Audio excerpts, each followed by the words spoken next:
everybody out there doing? Oh, well, I made it to my own live stream. Can you believe it? I may be a little bit late, but I'm here. How you doing, son of a red shirt? And Jedi Doug, how's it going? What's going on?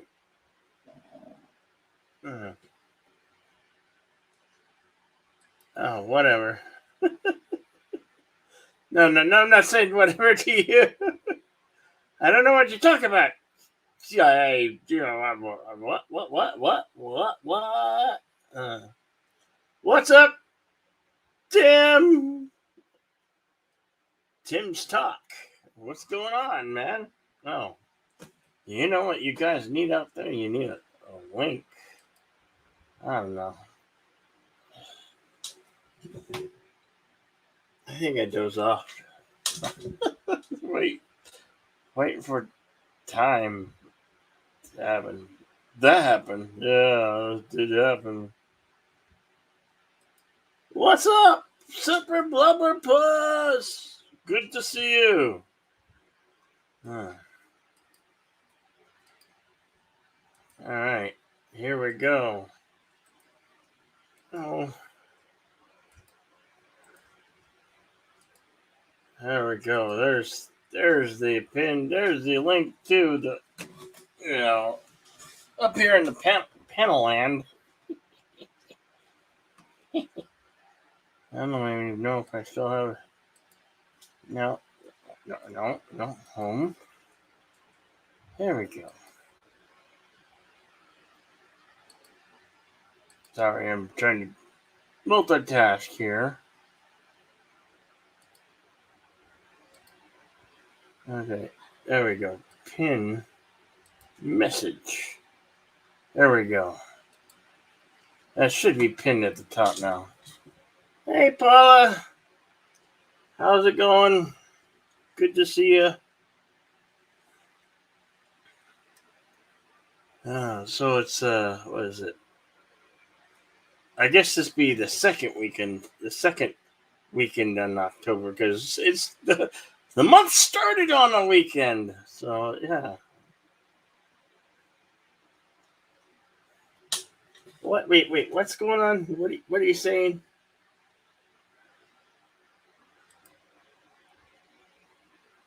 You don't like this guy? Yeah, I don't. Well, we're not discussing politics. I may have had something. What?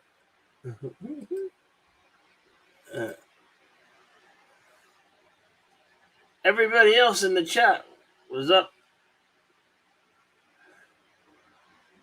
Players. I see Bill has himself a censored title tonight. What? What are you talking about? What are you talking about? Censored.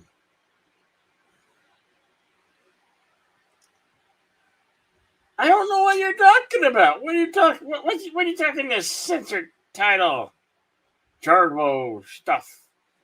What are you talking about, son of a shirt? What are you talking about? What are you talking about, there, kid? What are you talking about, man? What is this? What is it you're just need to talk about? I don't know.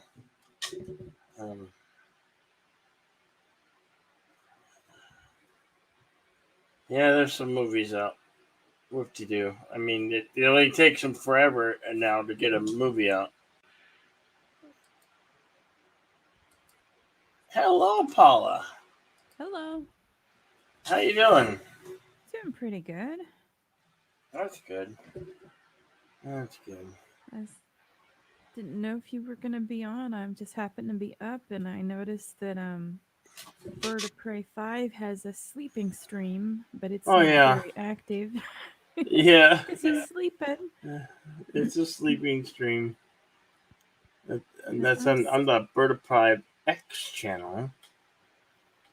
But I am still up, so I thought I'd join you for a bit. Yeah, good. Not very exciting. So you said, I think you mentioned over at Darth's stream, you're having some work done on your patio? Oh, yeah. Mm. We had a hailstorm back in June, Mm. so they're doing the hailstorm repair, and I'm getting new roof, new siding on 2 of the sides of the house, new gutters, downspouts, and some deck repairs. And since they were giving me money to do they called it resurface the deck. So basically, Mm-hmm. put a new coating on it. Um, I needed to replace the horizontal surfaces on the deck to make it Mm-hmm. really nice and safe and usable. So I'm having that done as well, and they're doing that tomorrow. I cannot wait. I like that. And then after they're done, they've got a guy that I can contract out that'll do the deck sealant. So I need to look at the tinted deck stains and see if there's a color I like. Mm. And I can get that done. It's been nice because I don't know if you've been on streams before where I've talked about it, but um, Richard wasn't the cleanliest person in terms of clutter. Mm-hmm. And we're not talking like knickknack clutter or a hoarder type clutter. We're talking trash clutter that should have just been thrown away, but he was too lazy to do it. Yeah. And so anything that was out of camera shot didn't get cleaned. Huh. And he did projects, woodworking and stuff. And at last count, I had the equivalent of about 14 to 16, like 10 ream paper boxes, size boxes of scrap wood from his projects Yeah. that I pulled out of the basement. Wow. I finally got all of the loose sawdust. I mean, we're talking 6 inches of sawdust in places. Oh wow. A Jeez. foot of just debris of wood. You couldn't even get to the crawl space without walking on type of crap. So, with this project, it's been kind of nice because I've had a dumpster in my driveway. And I was able to throw out all of the scrap wood, all of the tiny pieces of drywall, all the weird sheets of Home Depot vinyl signs. I've been able to get rid of all that. And I'm going to be able to then start organizing the Mm. basement so I actually have a usable, findable tools. And I'll be able to use my deck and just getting the stuff in the house that's kind of been a bit neglected. And Very it was cool. neglected, for both of our sake, because Mm-hmm. before my surgery, I couldn't have done a lot. Yeah. So, now I can take care of everything myself. And I'm getting caught up on all the crap that he had down there. So I'm going to be able to have a workshop and actually maybe use it and finish some of the projects that he had half done. Mm-hmm. Well, that'd be good.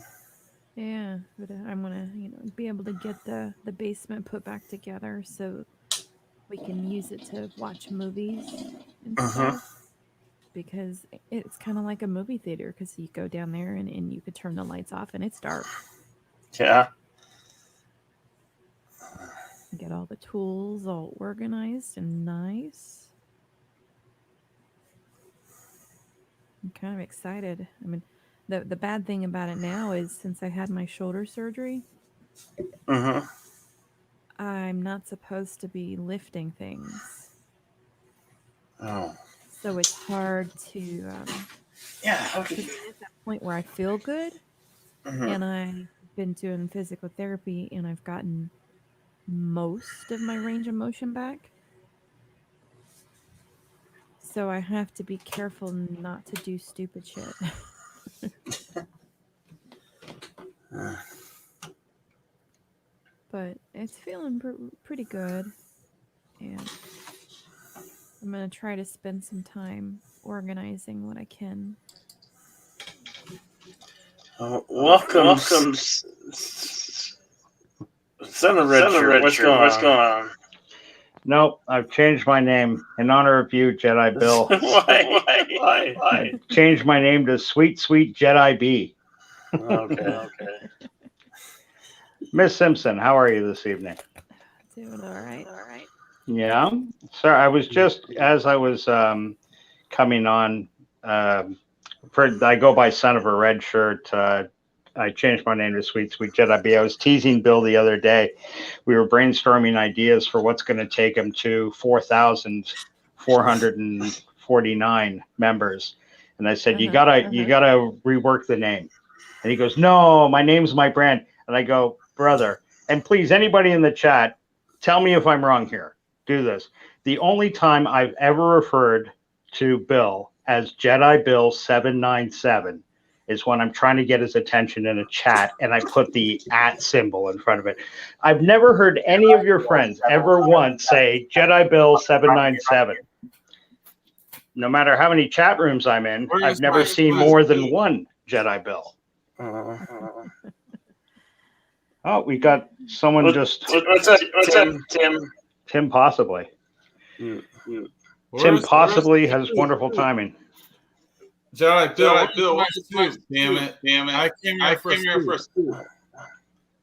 Well, you're getting soup.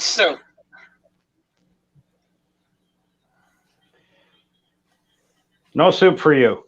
It's not me.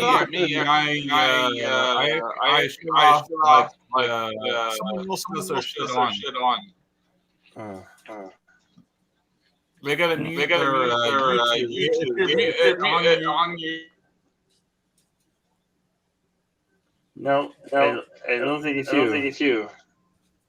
I've got mine muted.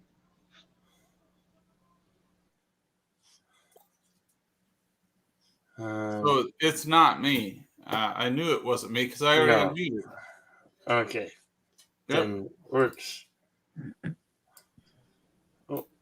Was it me? I don't hear any problems at all. I didn't. When I speak, I've got a new headset, but it's a cheap one to be honest with you. So. All right, Jedi, I gotta shut it off, but it's still echoing. Literally, I clicked off. Yeah. Yeah, I know. I can hear it. I think there's someone. It's bouncing off of Sweet Jedi Bill's. Yeah. Bill, do you got the? You gotta mute the.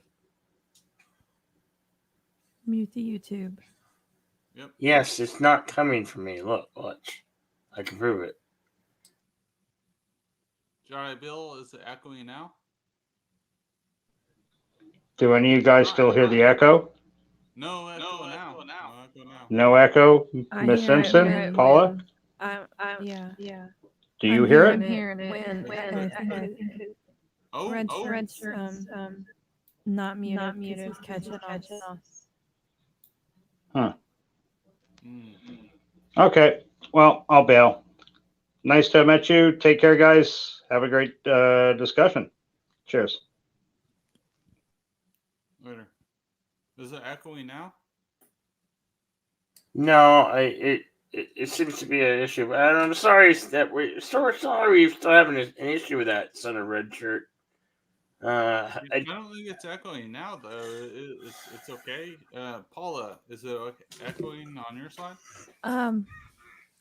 It's a little hard. I don't think it is, but it's a little hard to tell because your volume is less. Oh yeah, because I'm speaking silent. I gotta turn my volume up. What about now? Can you hear me now? Yes, we can hear you. Yeah, I Okay, can hear. so yeah, it was like echoing really bad Yeah. earlier. I was like coming in, I was like, damn, that's echoing Well, bad. yeah, what's been happening with when Richard jumps in here. Yeah. I don't know how to fix the problem. I'm sorry about that, man. They don't Yeah, want you to leave. Once we figure out how to fix that problem, and then we'd be Yeah. golden. Yeah, because it I was think echoing part of me it's the too. mic, man. It's part of it is like the mic that you have. But yeah, Yeah. Well, that's why part I've of, learned you got to wear headphones, otherwise the mic picks up the sound. Yeah, yeah. The it thing picks is, I up don't even everything. have headphones on, but like I don't have headphones on because my mic works actually better without headphones. Yeah. Uh-huh. No, I mean it's situational. It depends on what mic you have for it to work better. But no, that dude, he was echoing, and I was like, "What the hell?" And I was like, "I know my sound is clear. Before you come to StreamYard, you can test it." I was like, Mm-hmm. "Okay," because that's Yeah, not. Yeah. yeah. There's always the Yeah, you never pre-test. know. You never Yeah, know. I mean, StreamYard malfunctions all the time. Look at Gary. Gary on Friday Night Tights had a lot of malfunctions. So, you know what I mean? He did. Like, and that's why the show, went late tonight. right. I don't know if you knew that, Jedi Bill, but that's Well, why. yeah. No, who did was neurotic? Did you say neurotic or do? Yeah, Neurotic from Friday Night Tights. Yeah. Yeah, yeah. Like, you know, they went like an hour or two late tonight because they could not figure it out. Like Streamer was messing up or something. I don't know. Hmm. That is odd. Well, Very anyway, odd. we're all here. Yeah. Yeah, it's Friday. Or for you in the east, it's what is it? Is it Saturday yet? Yeah, because it's almost 1:30 in the morning. Yeah. Yeah, it's 126 for me. Paula and I are on the same I time I zone. I live in the past. It's still 26 after 10 p.m. here. Yeah. Uh, Yeah, Jedi Bill, I have not been like streaming lately. I'm limiting my stream time. I'm focusing on like TikTok and everything else, and so yeah, that's why I've not been streaming. yeah, that's Really okay. don't. I don't, and I'm like not getting the payout, and so I'm just like, I just focus on TikTok. It makes more sense for me. Uh, It honestly does. It's just like I get more views, and I'll post it on here, but it's whatever. What yeah, does it at me? you even posting your TikToks to YouTube because it does get you views. I don't Yeah, know if dude, I don't know if you've been noticing. I've been doing that same thing. I post to TikTok and I post to YouTube.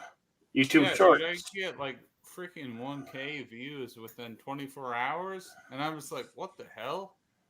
So I'm just like, I know you gotta like look where your market is, bro. And I'm just like, Oh, okay, I've been posting little videos that last from 8 seconds to about 15 to 45.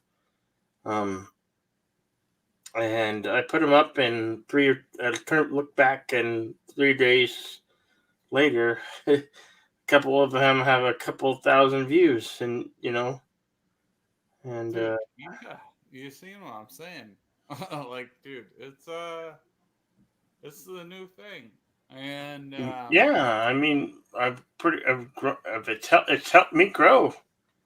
Um, I've had a very well, good month of September, and hopefully to keep the trend going in October here.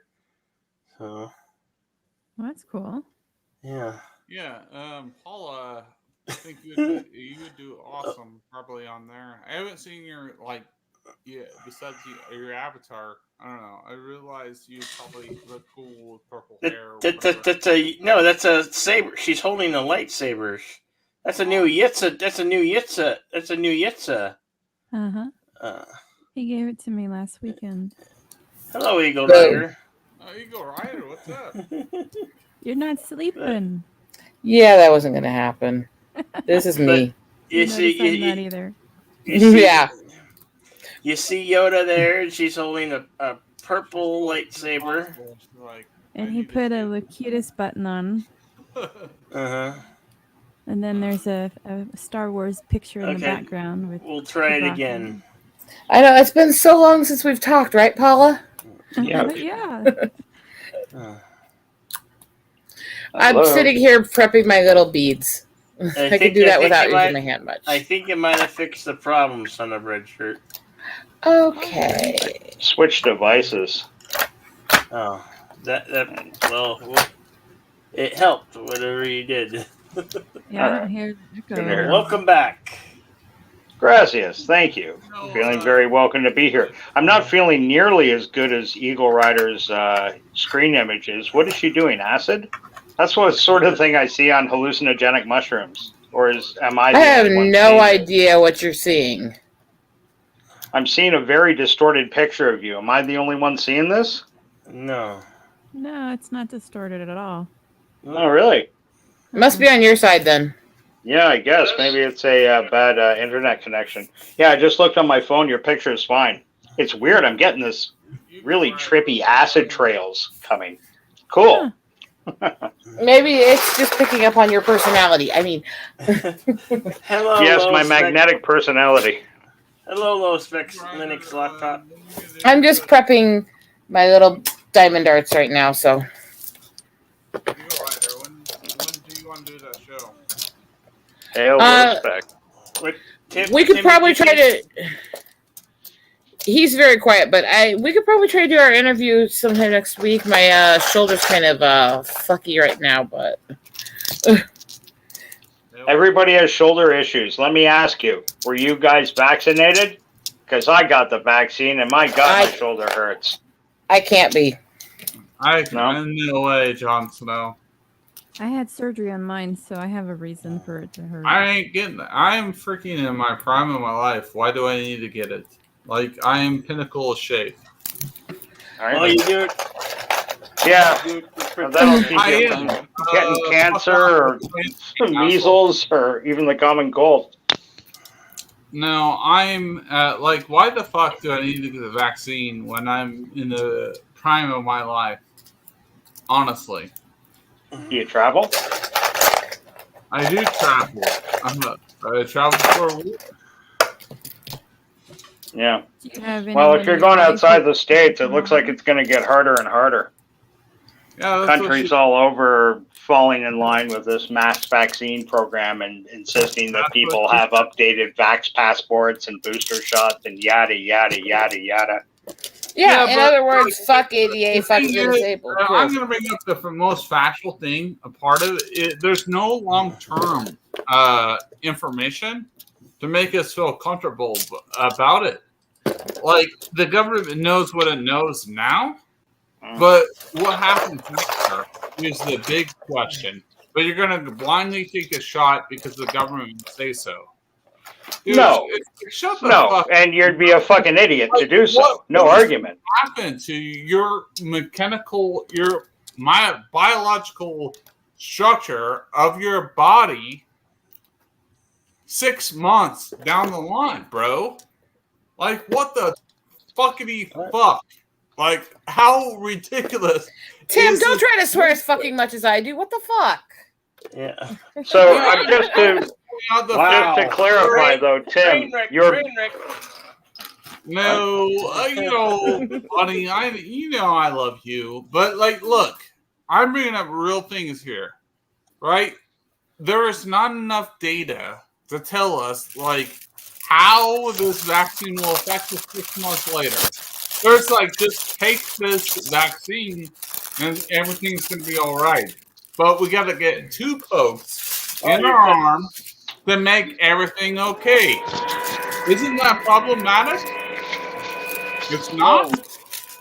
I don't know if it saves a lot of people's lives. I guess I absolutely agree with you when you say if the government tells you to get it, you shouldn't get it. You're right. No argument.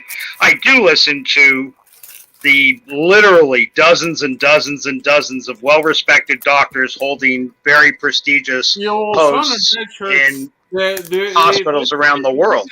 I mean, my knowledge of viral biology is pretty fucking limited. It is. If they want to know about old film noir movies or samurai films or science fiction movies, I should be the one giving advice. As far as shit like the coronavirus goes, I'll let a doctor tell me what I need to know. Yeah, but, to each their own. I mean, but nowadays, there's a big proponent going on. There's factions going on. Why is the fact is these? Why is the genetic component from two different parties going on so big today? Why is it? Because scientists get information. They don't the big. I'm going to bring this up, and you're not going to like it, because scientists do research on certain things. They don't do research on everything. Scientists are not end all, be all, and it's absolutely bullshit that people in the United States that are okay, we have a scientist that monopolizes on Fauci or whatever. How many times have we seen this guy contradict? Can I give everyone a solid piece? One sec, boys. Let me give everyone one solid piece of advice. Trust nothing that's going to go in your body without researching it. Ever. That goes for the things you put in your hair, that goes for the things you eat, that goes for the medicines doctors give you.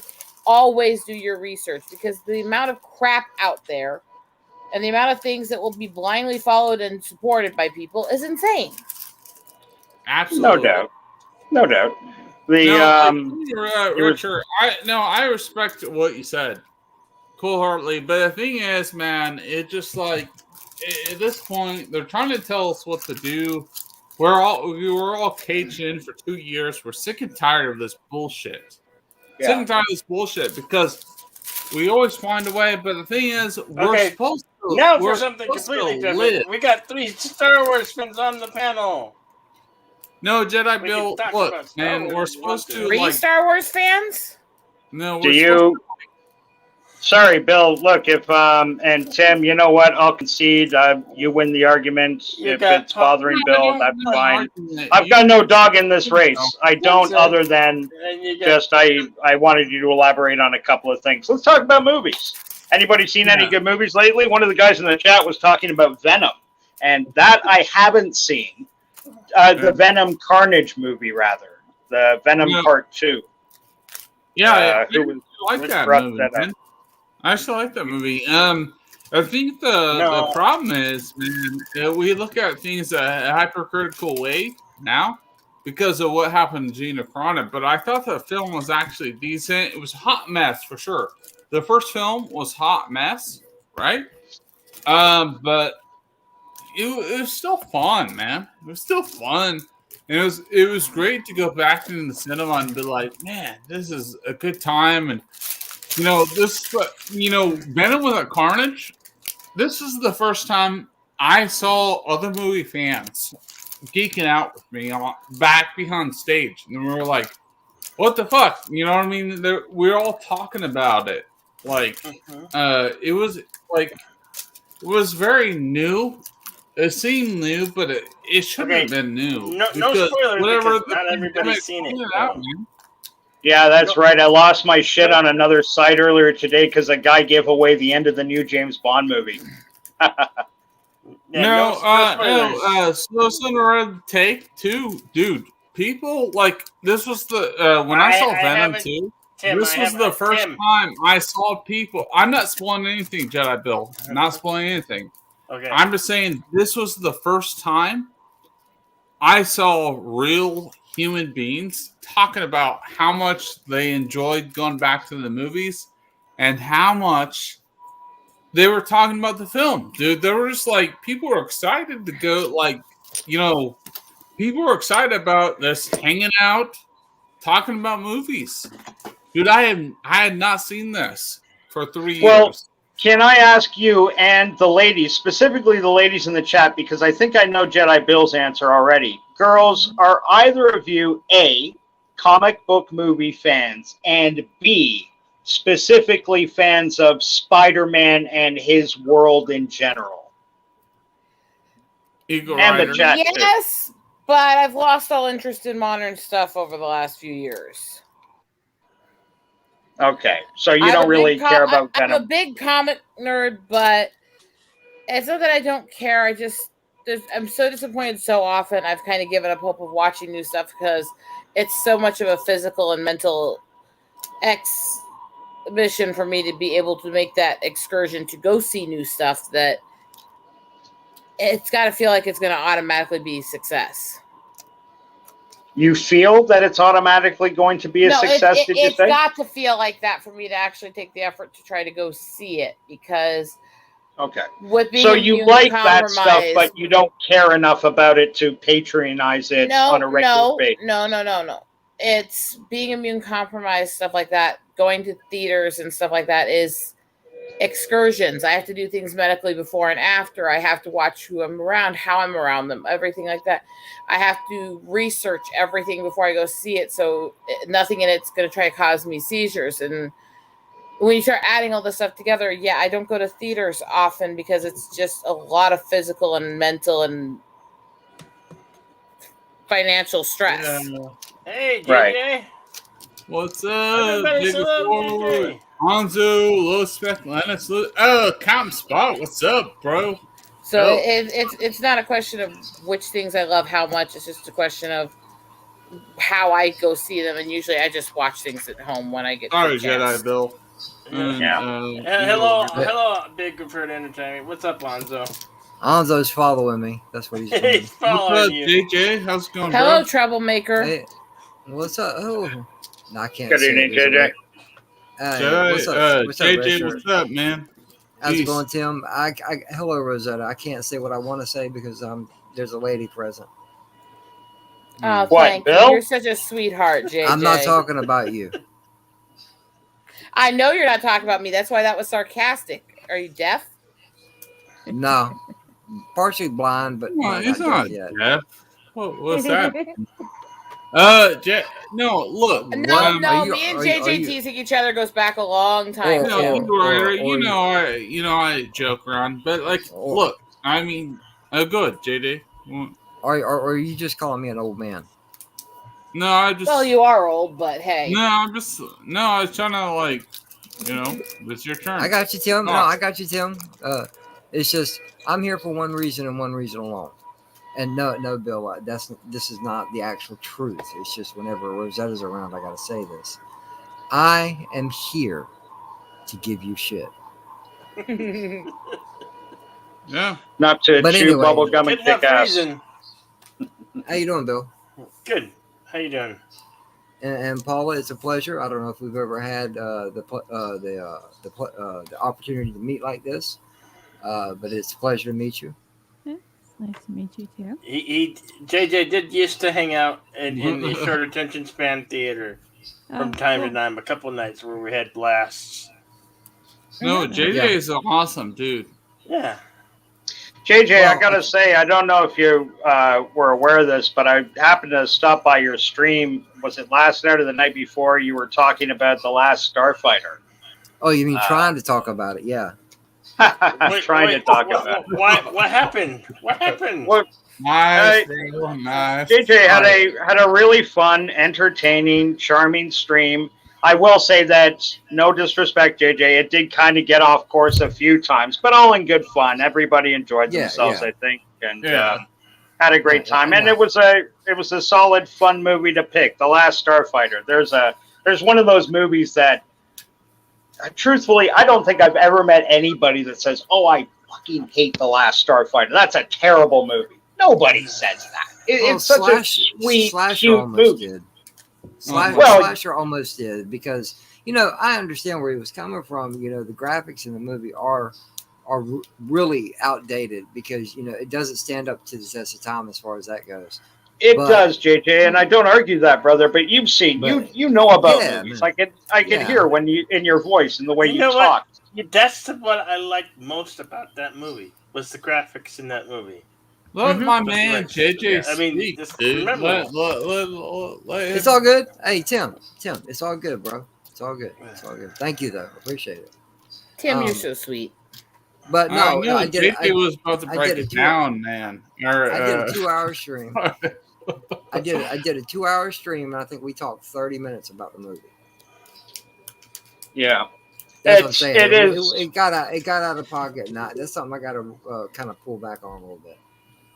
Yeah, it's It's pretty normal with most streams when people try to pick a topic, though, as the topic is a quarter to half the time people are talking, and people go off topic a lot. You've seen streams. I've seen streams. I know everybody here has seen a stream at least once. To where if you got people together, most of the time, and they're talking about any topic, it don't matter, political, pop culture, agriculture, it doesn't matter. Whatever you're looking at, if you're trying to have a talk about something, that's what they're there to do. They're there to talk about it. Oh, no, Not I get agree. there I'm and- saying don't beat yourself up too much. People tend to get distracted when they're talking. yeah, but most importantly, did they have fun? And I think everybody did. Yeah, and we did. that's at the end. I try. See, in the long run, I want it to be fun, but at that point, there's just way too much. Oh going my on. God, Captain Spox is on here. Yeah, what's up? What's up, Kevin? Sorry, JJ. Oh my God. Well, shit. The guy that's turned Hello out there. yeah, right now. No, what? We lost him. Oh, No, he's still here. He's still here. I have to know too much. Sorry. Sorry. What up, Decker, Captain? Decker is I not a thought I replicant, smelled a hit kid. go. Come on. Let's go. Hey, hail Jedi Bill Oh, God, fuck. and Co.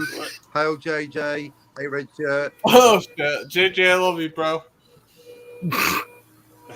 I can tell. That's cool. what she said. No, not in a long time. Oh, no. Let's get Captain. Captain, what the fuck are you doing, bro? I'm Oh, so they were confused. Eagle Rider? Apparently, Oh. there's 5 different James Bonds. I don't know what's going on. 5 different James Bonds. What? Captain's about to go off right now. What the? I Captain. know, that's what I Oh, said. he's- You're, Ah! JJ, you're What are you opponents. Captain? Hey, You're everyone talk over nerfing each it. other at the same time. Bullshit. Billy. Who's wearing? JJ, Who's got the No, vac- Captain, go. Who's got Captain, the go. vacuum cleaner going? No, Captain and me are boys. Captain, go. Oh, Yeah, that's you, Red Shirt. What the heck is that? Tim, What? take the vacuum What? cleaner out your backside, Tim. What the hell? That's not my vacuum cleaner, bro. Switch off the vacuum I'm not cleaner playing now. the vacuum cleaner. What the hell is it? A Ah! vibrator? That A no. flashlight? That's not my vacuum cleaner. What Or have you the got up there? vibrator. It's not his vibrator. Start checking other people. What the fuck is going on, bro? somebody brought the vacuum cleaner. Oh shit! Oh my god! Do I need to Right. leave and come Batteries back are and out. so I can? What? I don't know what's going on. It's crazy. You ain't going That's nowhere. I don't near either. that. JJ. Welcome to Friday night. Welcome to Soup, everybody. Do I need to Don't leave and leave, come back I'm and leaving. start all over? JJ, that is not me. That is fucking the It's vacuum not. I didn't say it. I didn't say it was you. Tim, vacuum cleaner possible. That Tim was the not Hoover me, possible. bro. That was not me. Do the corridor. I Don't don't care miss who the it is. corners, What What bro. is Make sure going you're on thorough. here, dude? That was not me, bro. That was not me. Like you're in a TIE fighter or I'm lost. something. What the WTF Tim, you're is in a TIE going on, fighter. man? Admit it. Wait a minute. What, dude? Dude, I have no You know, idea. What are we Well, talking about? Approach to the junction I have no line idea thing. anymore. Honestly, if Yeah, you listen close this enough to it, noise. it sounds like AOL trying to dial up and it won't connect. yeah, it's like Dr. Dre talking to Snoop Dogg, right? Yeah. I don't know. We gangsta. Just kidding. Yeah. No, Capney, bro. Alright. Yeah. Come on, dude. Yeah, what are you doing my right now? son, Tim, my son's got a joke for you. He said, "TIE Oh, fighter, so what's sweet. that? Some dude from Southeast Asia that's into kickboxing." Good one, son. No, there's 5 James Bond. Apparently, have you? Oh no, I have got machinery in my end, but that wasn't me. But this is me. Can you hear that machine? That's Yeah, me. Hang on, JJ. I'm moving closer to the server. 009 right here. 69 is cool as fuck. Everyone should know 009 right now.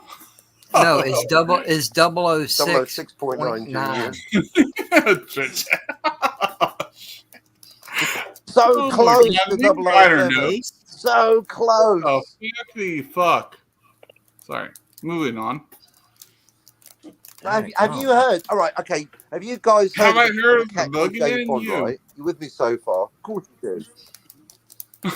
Right. Now, have you What- heard what- of a guy called Sean Connery, right? Bear Yes, with me. yes, we know who Sean Connery is. Right, there's a dude, right? There's There's a guy a dude. there's a guy called Sean Connery that played James Bond. But then they replaced him with Lazenby. But then they went, no, screw Lazenby, more Connery. And they went, screw it, no Connery, more. And then they went, yes, more.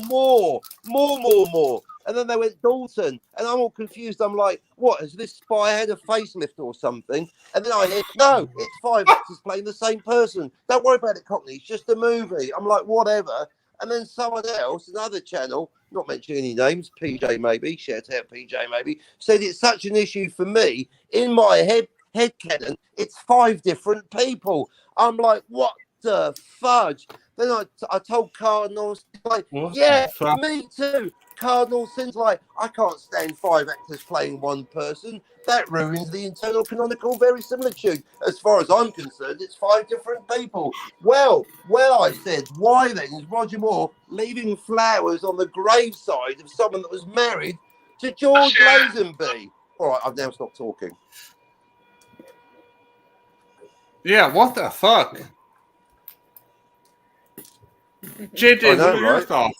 Eagle Rider gone freaking silent. What I have do you no guys fucking clue at this moment what any of you are saying. JJ, what do you think, bro? JJ? I try not to think too much. It gives What's me that damn a limey talking about?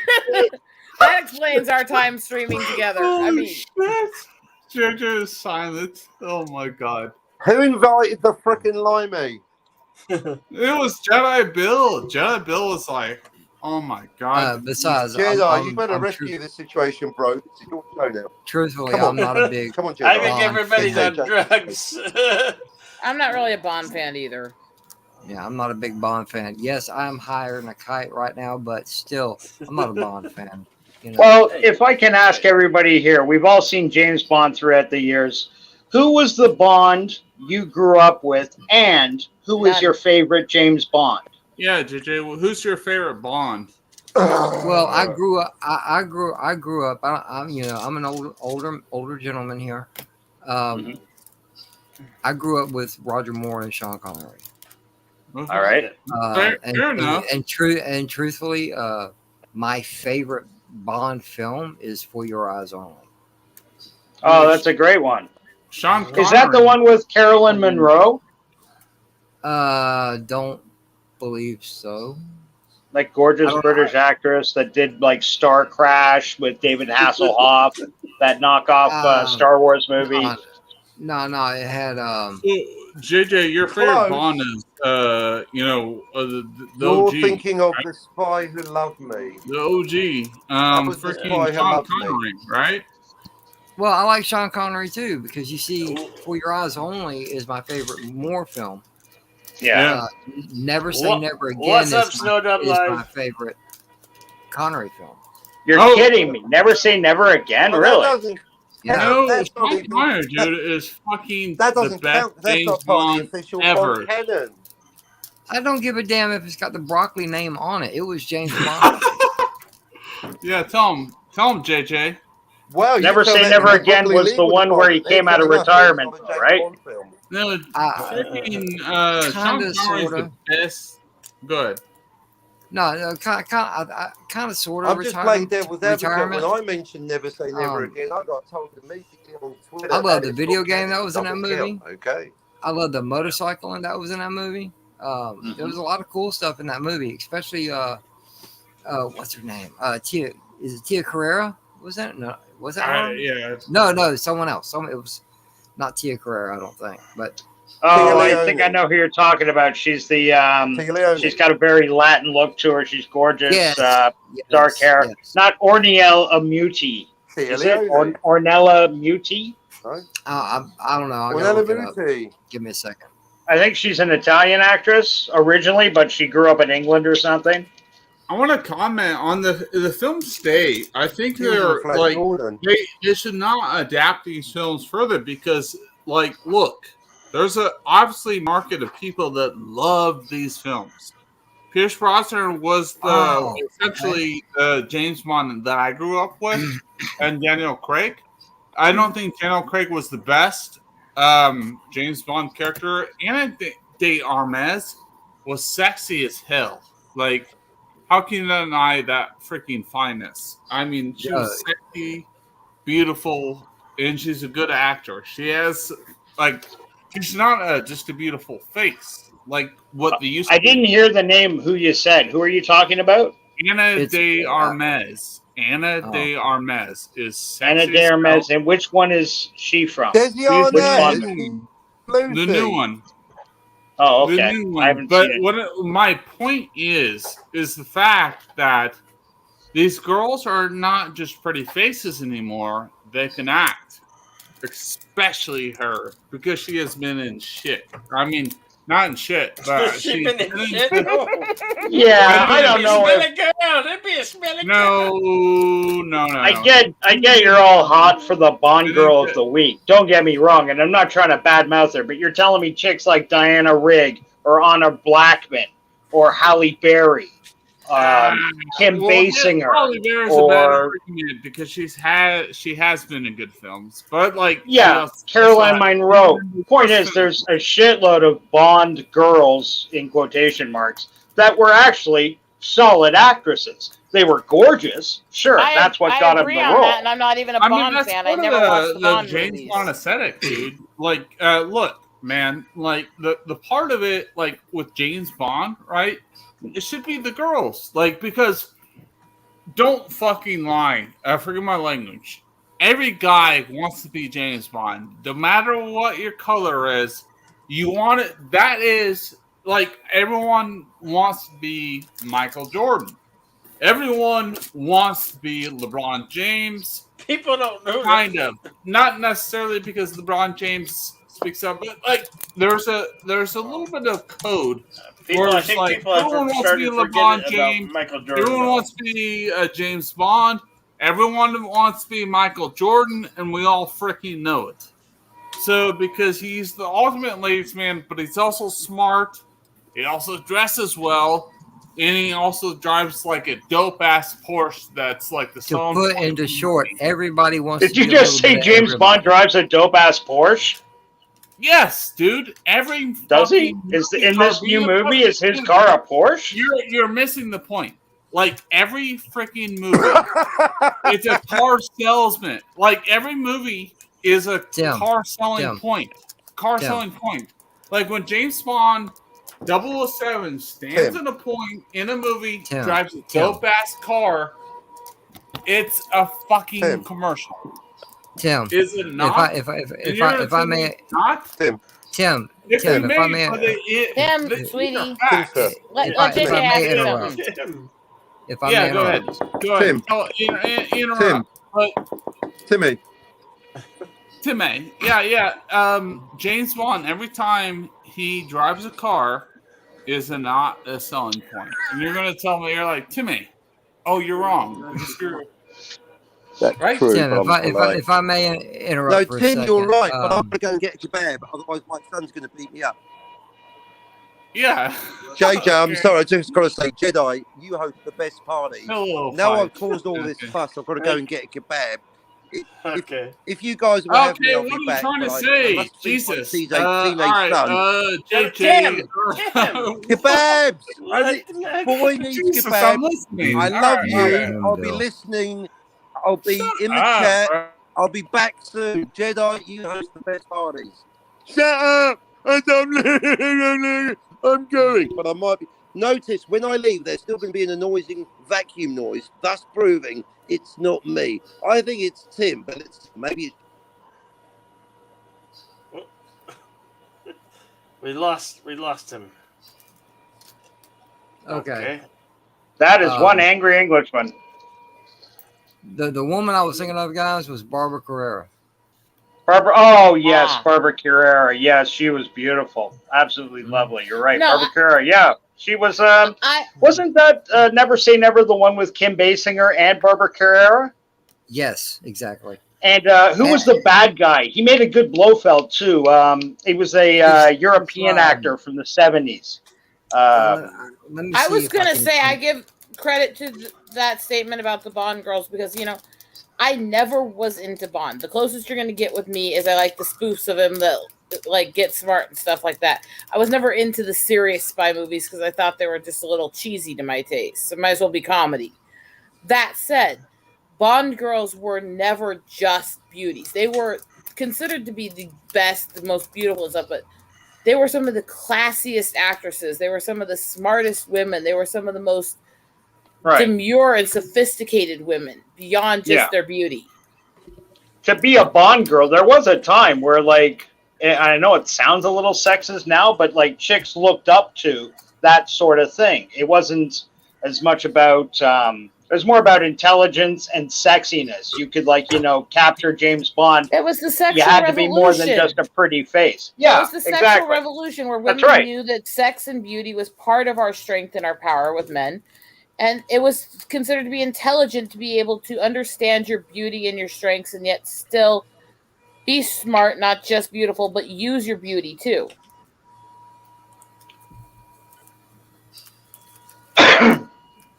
Absolutely. Mm-hmm. It's that is what was once considered to be the feminist position.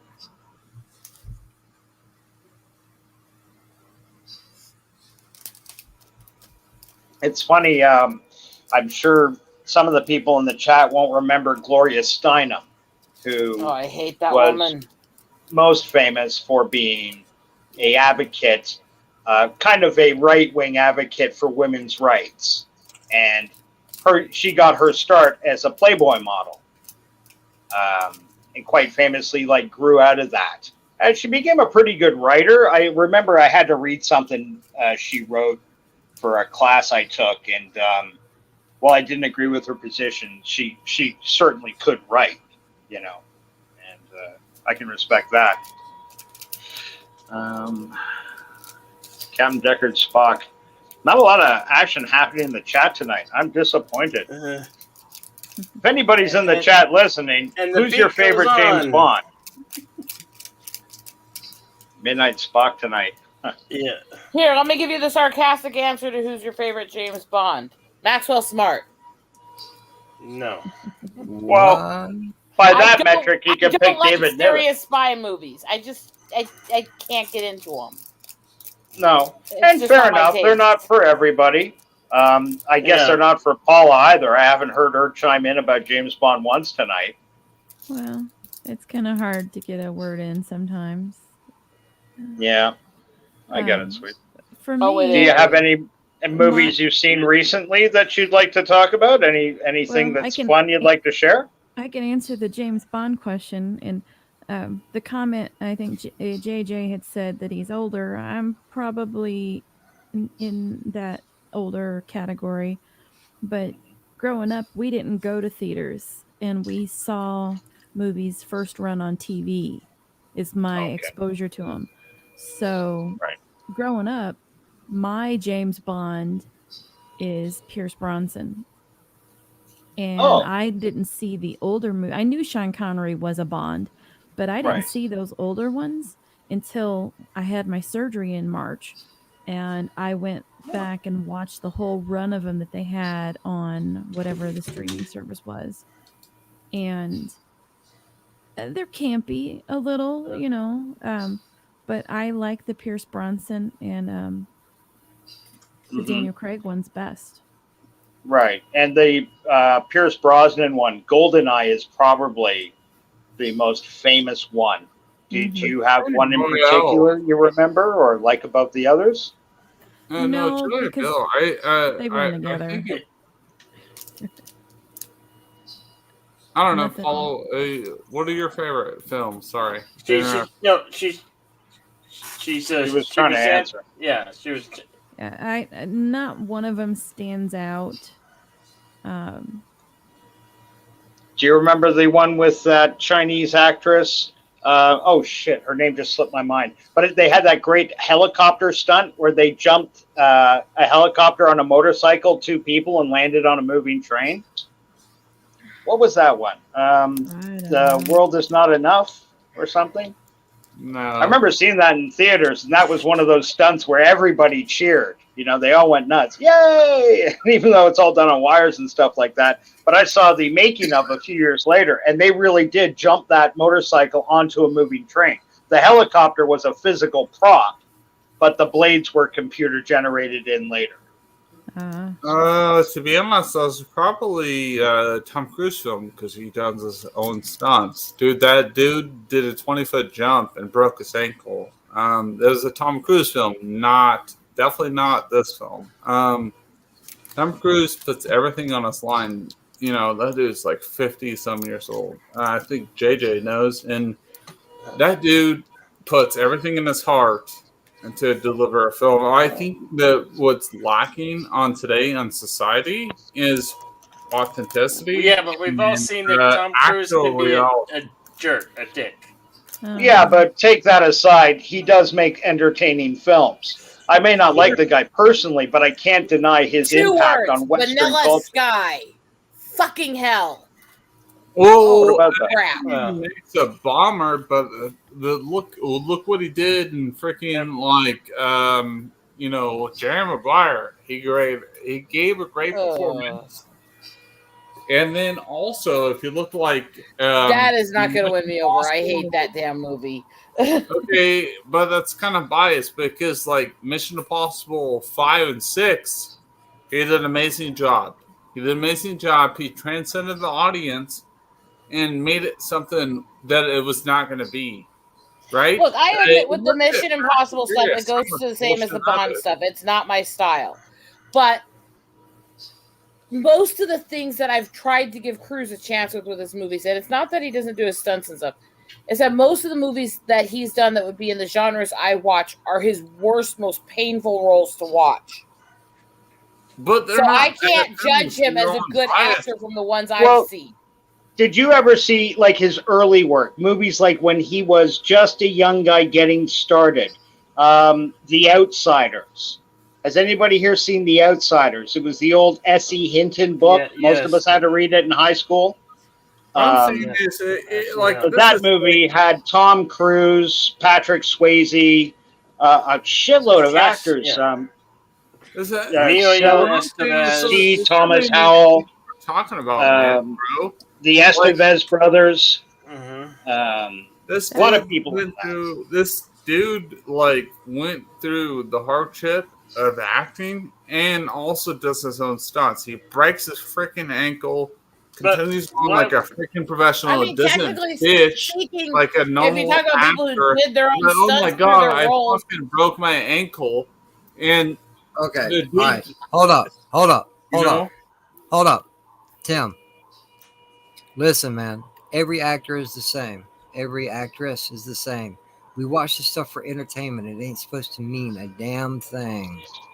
Okay? Yeah, it's just entertainment. It's a way, who cares? Who cares? Who cares? It's a way for you to escape the real world for a couple of hours. It's not but you gotta appreciate the real. It ain't got nothing to do about the people playing the parts. It's about the parts they're portraying. Yes. Like I said, Tom Cruise may be Well, dedicated to his roles and other stuff, Tom but Cruise broken ankle to give like the best realistic performance, Jackie showing Chan did that stuff jumping too. across like a 20-foot building, Yeah. right? Jackie Chan did that stuff Yeah. too. Well, Yeah, he did. we're not talking about Jackie Chan. Jackie Chan is a legend. Jackie Chan is a legend, but I'm saying Connery is Ramirez to me. The Highlander is the first thing I remember Connery in. My point was, I mean, look, bro, we love like Tom Cruise and Jackie Chan, but like, dude, you gotta respect is given where it's given, man. The dude jumped 20 feet and broke his ankle. It don't matter. It don't matter. Well, Tim, you're bringing up one actor. I know, knows dude, how but- many actors and actresses have hurt themselves on set doing their own stuff. A lot of I got Brendan it. Fraser. I got The it. dude- the dude I got praised it. himself. That's Wow. but listen. You pop back in. That's not even what we were talking about. Miss Paula was trying to finish something, and you just come butt right in. Yes, you did. Okay. well, I'm sure it wasn't intentional. He was just excited to No, join the but because conversation. like earlier, because they were talking about they're like mitigating the fact that like Tom Cruise like delivers. Like, You a sound flavor you sound a little obsessed with Tom Cruise there, I Tim. was gonna say, he's Yeah, having really. an Okay, obsessive all right. love Let me affair. roll You're- back. you're really from concentrating Okay, hard Jedi on Bill, you Tom want to play Cruise. that card? All right. Let's play this card where that you guys are I like, ain't oh my playing god, any these card, celebrities don't work hard, and they're a bunch of douchebags. Okay, so I got a better card to play. You're a big Tom Cruise fan, and that's cool. I'm I not like a Tom big- Cruise I- myself. I- I think he's had some great movies. He's had some bad movies or movies I didn't particularly care for. Okay, but he so has you're had some good ones. part Did you that, ever see the movie he did in 2008 with Ben Stiller and Jack Black and Robert Downey Jr., Tropic Thunder, where he played Les Grossman, I believe, the film producer? That was hands down my favorite Tom Cruise role. Does anybody remember that? He was wore like a hysterical. fat suit. It was hysterical. Okay, so Jedi Bill, we see Tim? Jedi 798, the clone of you, saying all this stuff, and I was just kind of playing along with the role, but now this guy is antagonizing me, but I'm not taking it seriously. But like, no, I think it's funny. You got a clone there with the guy with the like. Tim, are you feeling all right? By the way, you might. No, okay. So should I step off? Okay. No. Just asking, man. That's Don't fine, be man. offended. You don't want to Don't respect be me. so That's fine. offended. No, Yeah, nobody was disrespecting you. Honestly, Tim, you were talking about Tom Cruise. I thought you were a fan. If you're not a fan, that's fine too. 9-8, whatever. The That's on the replicant, red shirt, by the way. whatever. That's fine, Jedi Bill. That's fine. But Are no, you okay, man? no, I'm trying to have fun, dude. But you're Okay, just like taking okay, it overly no. seriously. Well, I'm just trying to I have don't know. I fun. can never tell with you, buddy. Oh, yeah, that's what she said. But yeah. But no. You're No, a it's for sweet me. guy. No, You just tend to get going and keep talking, and that's coming from somebody who knows that position well. Okay, that's fine. We love but, you. We love you. We all love you. Okay, cute. Fine. Moving on. Hello, brother, Jedi 1789 or 56784. Whatever you got to make up to. Yeah, I get it. Okay. Hey, man, you're antagonizing me. I don't get it. What I do? You want me to go? I'll go. That's fine. No. I'm fucking with you. I'm fucking with you. No, I like talking about movies, truthfully. And when you brought up Tom Cruise, no, I'll reel it back. I'll reel it back. No, Yeah. I think you're funny. Yep, you're funny. I need to. No, I get it. I think you're funny. So, yeah. I'll reel it back, and I'll stop being a douchebag at the train. I don't think you're a douchebag. I just think you're excitable. Bill, we need a Elvira break. How about sleeping on the job? Oh, that's funny. I Oh, like that one. God. That's That's horrible. funny. I like that one. That girl probably needed to get dental surgery after that. That makes it funnier. I mean, I'm cold. It's I'm funny cold. because somebody bled. Yes. I mean, Oh, Bill Campbell. Or Bruce Campbell. Bruce Campbell. Yes. Bill Campbell. That's awesome. I'm just going to sit here and be as innocent as I can. Oh, sure. Emphasize those last couple words, those last few words, as I can. Well, we know exactly how hard it is We for had, you not, to be innocent. It gets very hard, and then it gets harder to be innocent. See, there you go. You just telling on yourself already. Okay. It's too soon for that. Can you guys take over the show for just a while I let my dog out and use the facility? So because my dog, Sure. Just put them back when you're done. We could catch up on some of these chats. The dog wants to get out to go to the restroom, so I put it on. Yeah. No, go deal with your dog. We'll be all right. Yeah. Take your dog out. That's what she said. Just looking through some of those chats here, and the beat goes on comments, and he says he'd never watched a Connery Bond movie before. Buddy, that is tragic. You have to see Dr. No for the set design, if nothing else. Absolutely legendary. Same guy that did Dr. Strangelove did like Dr. No's lair and shit like that. Any older guys that remember Dr. No can back me up on this. The set design was just gorgeous. From Russia with Love was my favorite Connery Bond, but everybody's got their own. Did you see this new Bond film, bro? Did you like it? I'm just asking, like, subjectively, did you like it? I don't care if you did. If you don't like it, like, that's fine. But did you watch it? Who are you speaking to, JJ? No, not JJ. You, Saber. Yeah. Did I see the new Bond movie? No, I haven't yet. I'm looking forward to it. I do want to see it.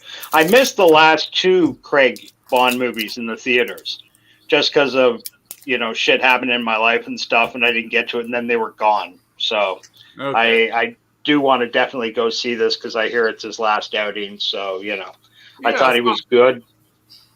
Yeah, did the role justice. Nice standoff, dude. These people telling you, like, dude, I thought it was decent. I don't think it's a great film, but it was good. I think there was a really nostalgic moments that they painted out through here. Sure. I don't think it should have been 2 hours and 46 minutes long. Bro, my legs, I was sitting there in the theater, so I was like, God damn, I gotta stretch my legs. But bro, I care that enough about James Bond to watch this film. Mm-hmm. I don't think it was a bad film by any means. It was not a bad film. So, James Bond's the last real living man we can ever talk about because he's not going to be accepted in future days. For God forbid, this masculine guy. You know what I mean? Yeah. Shaken, not stirred. I don't give a fucking shit, right? Shaken, not stirred. Dude, Daniel Craig, I didn't like him at first. I was like, dude, this guy doesn't look like James Bond, but he won me over. And I was like, man, you know what? Shaken, not stirred. I love this guy, and I will support him. And the fact is that we live in such a culture nowadays you don't even know what a guy is a guy or woman is a woman. And I will support Daniel Craig for like whatever he put in, and I thought this film was good. I gave it like a C+. A C+. Yeah, Spectre. Skyfall was my favorite. That was probably an A. It was very hit or miss, but it doesn't mean it's bad, dude. It doesn't mean it's bad. C+ is not a bad. It's a pass. Well, yeah, it's a pass. That's it. It's not good. It's not great. It's a pass. So fucking long, dude. It was so fucking long. Like, right. It was super long. Dude, I was I didn't take one pee break. I was like resilient. I was like, I'm not taking a pee break. I want to give my man Vaughn or some respect because nowadays we hate masculine men. And I'm like, what the fuck? I was like, why the hell do you hate masculine men? And I'm like, I'm just gonna step in my place. It's like, dude, I didn't say anything. You know what I mean? What the hell? You got a little bladder or something, man? I sat through the entire Snyder Cut without moving. That was 4 hours. Time, man. Yeah, that was a long one. That's what I said, bro. Nah, bro. I don't want to hear nothing. I've gone 8 hours, dude. I got what they call a road bladder. I stayed the whole time, JJ. Man, I'd start. Hey, listen, I used to be a route driver. Okay, I'd start in the morning, grab my Coke, and get on the road. Okay, I'd drink that Coke and have another one in my lunchbox and drink it, and then go until about 3 o'clock in the afternoon, use the bathroom, and get back on the road and start driving again. 7 hours. I just finished watching a really now are we excellent... talking about men's bladder habits? Come on, no, guys. I'm just making fun of him. He said a whole 2 hour. No, JJ, I stayed the whole time. I didn't pee. I stayed the whole time. He just missed the whole point, I think.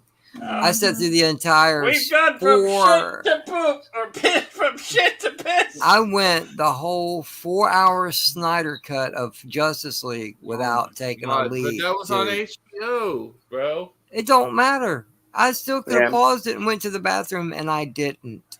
Yeah, well, it's people have different size bladders, different sphincter strengths, muscles, and shit like that. What? I don't. Rachel, did you just say sphincters, man? Really? You went that route? That's awesome. Yes. No, JJ, I stayed the whole time though, like no break. How the fuck did you get pictures of my mom? Oh wow. Be Bill, nice, we Bill. have lost it here. I know. I'm trying to. I didn't mean that. No, I stayed the whole time through Bond. I did not get once up, and I saw these older cats like sitting in the back. Got up like 3 times during the film. I was like, "What the fuck are you guys doing? You're interrupting my film experience." You know what I mean? I was like trying to, enjoy the film. I was like, what the fuck are you guys doing? You keep getting up. Jesus. You know what I mean? But real quick, I'm gonna dip. Okay, JJ, thanks for dropping in. I got to make sure I'm awake tomorrow. I got some errands to run. That's what take care, everyone. Have a good night. Later, JJ. Hey, JJ, good to see you, bro. Take care, Paula, JJ. it was a pleasure. Bill, thanks for letting me come up. Yeah, thank you for Yeah, dropping in. bro. Y'all have a good night. Peace. How you doing over there, Paula?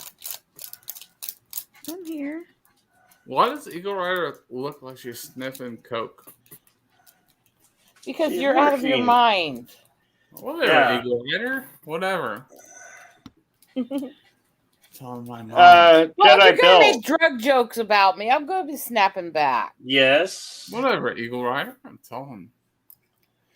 What are you doing? Did I had a plumbing emergency here over the last 2 days. I didn't drop by your show. You did Buckets of Blood. What movie did you watch? People Under the Stairs. People Under the Stairs. Who's in that? Yeah, I don't remember that. one. Ving Rhames. Eagle Rider. What's and going on a over few there? others. I'm very curious. Okay, so this is a remake, is it not? Jesus. People Under the Stairs? No. Oh my God, Katniss. No, it was original from 1991. So- If there was something What's new up, about it, I didn't know if there was a remake. You know what? When you first said that movie title, you know what movie I was You got the biggest envisioning drug was dealers The on the Frighteners. show right now. What's that? Fuck. What have I walked into? We were No, just yeah, asking Jedi about his movie that he showed last night on his show, The People Under the Stairs from 1991. It was a Ving Rhames movie, pretty much right at the start of when Ving's reign What became is known, going right? on with the rumor Yeah. table right now? We're Yeah. hanging out with a bunch of big Was he the lead actor in it? Well, no. Captain, we have a bunch it of was, drug dealers we're hanging out with. It was a Right. kid that was in it, Okay. but I can't for the life of me remember his name. Look it Brandon Quinton. Oh, Yeah. shit. Brandon Right. Quinton was the young man's name. up. Yeah. Okay. And, yeah, Yeah, I have to that's watch what she that one said. again. Wes Craven was the director from that. Got, like, Wes Craven. Rabbit in the corner. She's like freaking. What are you doing, Rabbit? Rabbit in the corner. What do you call me, hipster? I'm no rabbit. Tricks I'm a are for little kids. obsessive perfectionist with my art Look supplies. at all our Okay. eggs right Oh, there. did you get the colours in the right order through the rainbow? May I see? Oh, these bad have to thing. be numerically done for grids because this is for diamond darts and micro beading and stuff. So they have to be done by color. So everything has to be Oh my numbered and God. labeled and Numbered, labelled, and coloured. My goodness. yeah. So I'm having to do all that for a whole bunch of different projects I have. So that's why I'm Fucking sitting yeah, here so God. meticulous as I'm like sorting all these micro beads. I feel like I'm gonna die. I'm obsessive, okay? Why- Everything has to why be you- perfect with me. Well, we're all gonna die. We're all dying right now, Tim. So don't worry about it. It's just a matter of when, how, why. Matter of time. Why? What? Where? I choose to death by kebab. What? Death by snoo snoo. Wait, Even better. Death by snoo snoo. Give me all the snoo snoo. Oh, I don't care how tall they are. Oh my god. wait. Well, now that's a Kill lovely me way. now, not later. Now. You're down. Get to the chopper. Get down. Don't forget to screw your freedoms now.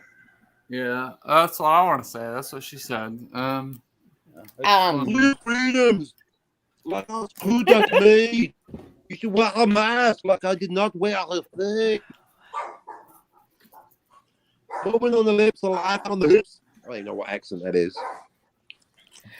Oh, Remember, that's my reggae dog. Down, he's Selassie. used to risks with biohazards. He's used to slutting around like a whore bag. I mean, just saying. From Brooklyn, New York. I may be a little snarky. Poor Jedi Bill must be thinking, what the fuck random nonsense have I got myself into today? He was like, He's like, I'm Shout the out fucking Jedi Bill idiot for who let being these so people up patient, here. putting up with him. he's like, you fucking Hey, let Tim it's all right. he knew the freaking Captain Trek was coming in on, and then in fucking Eagle Rider, it was like, what the fuck? Who let the hipsters on my show? Oh my god! Oh, Bill should be used to me up here by now. Oh Jesus! Oh yeah, I am. You think? I've been And around he was him like, since the "What the beginning, haven't fuck?" I, Bill? Yeah. Yes. I've gotten yes, in you trouble on your channel a few times because of my have. mouth We and excel attitude. at getting in trouble, you know. Oh, tell us more. We also we here at the Soup also excel at defending the unoffended. So, but don't worry. I may have Whoever- gotten into a mouthy tirade one night and gotten into a fight with everyone over here. That may have happened once or Yeah. twice. Or twice. A mouthy tirade. Oh, is that the one about Anna the Star Wars girl? Oh, fuck that shit. I don't give a shit. Drink of No, the this was different, completely different stuff.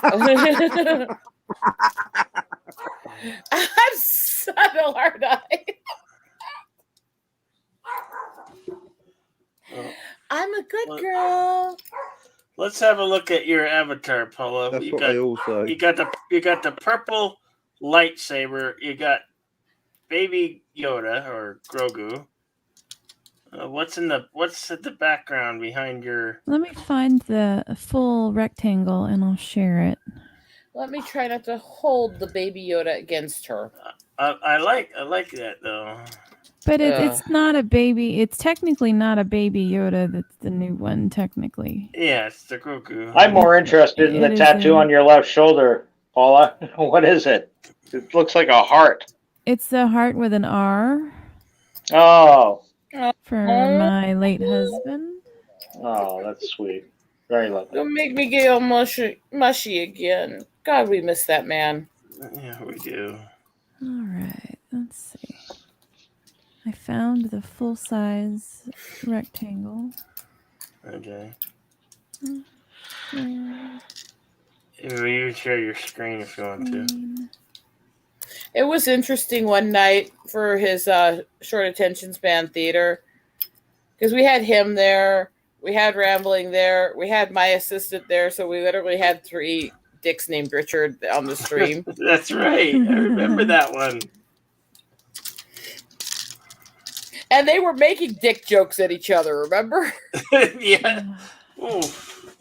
They're Oh, good, was though. that was his? That was his streams. I have to dig that one up and make a clip of it or something. Okay. Relive it. I'm not sure which screen it is because when I choose screen 1 and screen 2, it's not refreshing. Oh no. Hey, Harry Sure, good to see you, my friend. Oh, yeah, that's the right one. It's ready to share. Okay. I'll wait till I can see. There we go. There we go. There's the full picture. Yeah. He put a little Locutus button on Yoda. Uh-huh. That's pretty cool. God, this stuff's gonna make me cry. And then Oh, it's really cool. The Ghostbusters backpack and Ghostbuster, is that what it is? yeah, that's what the backpack and the thing in my right hand is. Oh, okay. Then he And- added the little portrait with Chewbacca and Chewbacca, C-3PO. R2D2, and C-3PO. Yeah. Very cool. Like it. Yes, it does a great work. Yeah. Yeah, that's beautiful. Lovely. Yeah. And my Is there a gag with the flashlight I'm not getting? what No, flashlight? It's not a flashlight. It's In her right hand in the picture. The looks like- right hand in the picture is a purple lightsaber. And the other In the one's a left hand is your Ghostbusters. purple lightsaber. In the Oh. right hand, It's or a is that another light? Ghostbusters- It's the Ghostbusters backpack that you zap at the ghosts. I don't know what they call Yeah. them because it's proton. You it's a have- proton pack. Proton. Yeah, the one Right. holding the lightsaber back. that's on. I see that. I Yeah, was wondering no, what the but- other. Yeah, was that's what that she just another said. lightsaber? She just said it was a proton pack. it's the handheld Okay. part to the proton pack for the Ghostbusters. Yeah. Very cool. Hey, Eric Sonder, good to see you, my friend. I thought he did a good Kapla. job. He added the Chewbacca C-3PO R2D2 in that background. I'm getting too emotional with all the things that are tiebacks to Richard and stuff, though. Yeah. It's so awesome, though. Yeah, he did a great job. Makes me feel official. Yep. I don't know what it is with me and Yitzy. He's done more freaking artwork for me, I swear. Yeah, I even have a that's couple awesome. sets of pinups that he helped me do that are going to go in my book. That's cool. That's cool. Yeah, I was happy when he gave it to me last weekend, and I liked how it turned out. So My record with Yitzy here. Oh my gosh. I don't even have all. Well, let's start with the picture of Ornery there. Evil little thing. Yitzy. Yitzy. My angelic form he made for me. My channel art. And my, Yeah. as some of them call it, true form.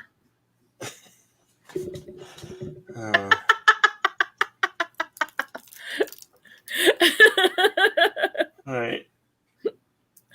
So good. Yeah, I mean, there's all the artwork, the banners for my channel, which he made several of for me to pick between, and the multiple pages of pinups and stuff I have to color for my book that he did for me and stuff. So yeah, Yitzy's a sweetheart. yeah. And a heck of an artist. Oh yeah. The favorite thing I've seen him, Richard stuff is really cool, but I Yeah. really like the Twitter banner from heaven. Oh yeah, That's one of my favorite that he's done.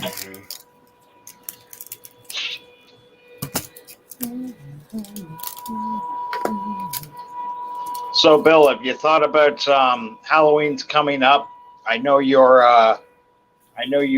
kind of itching to pull the trigger on some time with that character you've been developing. Yeah. I was meaning to ask you, brother, why aren't you pushing him in those cute little? I'm loving those little mini little clips you're doing. They're great. Keep at it with those. It's a hit and miss thing. Because I guarantee you'll do like 50 of them, and the ones you love will get like 4 hits, and the ones you think are garbage will get like 1,000 hits. You'd be like, "What the fuck? How is this working?" But I'm just enjoying putting them out there, and I'm one of them. One of them was Avoid the Noid, and that got me 6,000 views. It hit 6,000. Right. Yeah, and that's great. Because all that is one just day and come back 3 days later, it's at 6,000. Like, holy shit! The Academy Award selfie is hit like 3,000, I think, or close to it. Well, you got watch hours or time watched or whatever things those bars you got to make before you get monetized. Well, it's helping my channel grow, so. Yeah, and I'm having fun doing it. So no, that's great. It is. Yeah. But what I'm asking is, especially with Halloween coming up, why aren't you programming like a special, Halloween night or something within character? Dude, I was calling him Uncle Touchy as a joke, and I wasn't trying to be mean. I was just being funny. Now I've forgotten the guy's name. He's Uncle what? Uncle Boris. Uncle Boris. Uncle Boris. Okay. That's it's surprising. It's not difficult to remember. I guess it's just did you get that from Boris Karloff? No. Oh, okay. Because he was the the guy that did Frankenstein and the Mummy movies like that. But your character looks a little bit like Uncle Fester in that he's bald, stocky. Oh yeah. He didn't. Uncle Fester certainly wasn't tatted up the way Uncle Boris is. But maybe do a couple of shorts in Uncle Boris, or take that Uncle Boris picture, and how you animate static pictures for those little movie clips you do. Maybe work on some Uncle Boris stuff, or use him as your face for a little rant or something. Yeah. You thought man. Scream 2 was a scary movie? That was bullshit. I can tell you what a scary movie is. I don't know. Whatever kind of what kind of ranting could you possibly do about Halloween movies at Halloween, other than complain, bitch, moan, or promote the ones you want to see? Which leads me into my second question: are you planning any special movie treats for? There he is. This is Uncle Boris, right there. Yeah, but you see, I have a full head of hair. That was. Let's see, that was 2019. Okay. So that was 2019, and I shaved my hair, and I haven't. That was the last time I had a haircut. I shaved my hair completely off to get into character. Because girls, I'm gonna ask you straight up. What do you think of Uncle Boris? Is he scary or what? Meh.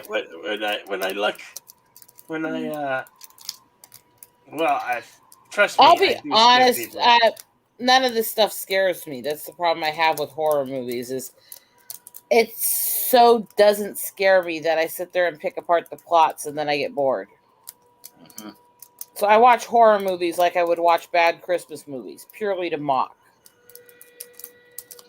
Well, they're not for everyone. I'm not a big fan. It's probably my least favorite genre, to be honest with you. The thing is that I'm a gothic girl, though. I like twisted, dark stuff. I'm more into the thriller side of things because it doesn't scare me, All right. Well, to each their own. There's nothing wrong with that. But I know Bill in particular is he's a big horror affected audio.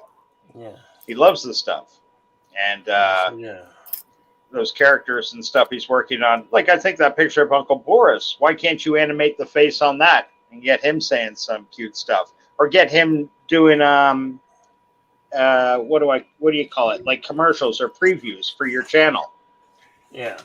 Do you do a voice for him? Is he a European Uncle Boris? Is he Southern Uncle Boris? Is he Mexican Uncle Boris? Is he? He's your standard American Caucasian. Altered DNA from government testing. Mm-hmm. So he's a genetically modified redneck? No. Oh, Sorry, I couldn't resist. No. But thanks for thinking about it. But no. Well, you gotta bring it up. Self-promotion, brother. You gotta push. Well, I think I wrote a little synopsis about his backstory. I have Oh, to okay. find it and bring it up.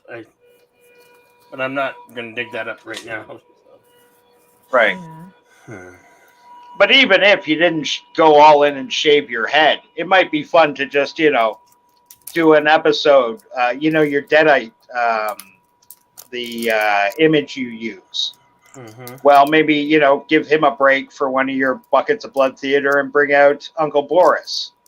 Yeah. And turn that still you got into your avatar for the show. Because he looks plenty scary. I'd watch horror movies with that guy. Yeah. I wouldn't get drunk and turn my back on him, but I'd watch horror movies with that guy. Mm-hmm.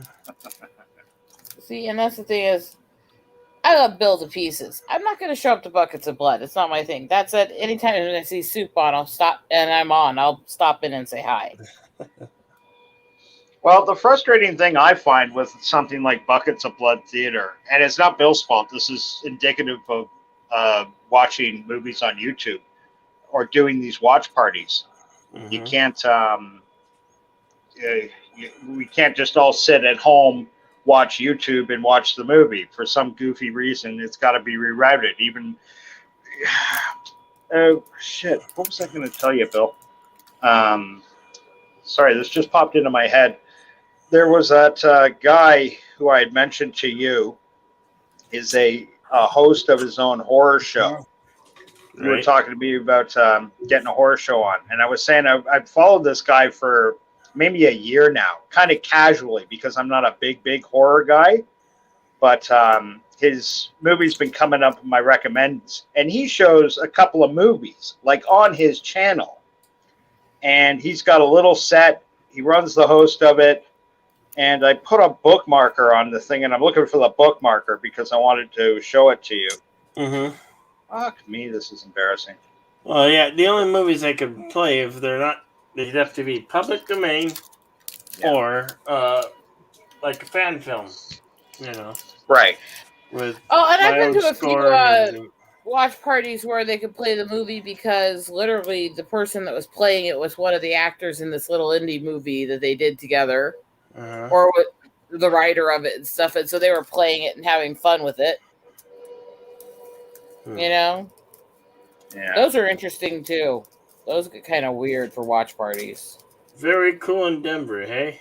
Says Eric. Yeah, I believe that. I used to live in a town outside of Denver. I hear Denver's beautiful. I might move back to my small little town. It's not so small anymore. It's its own.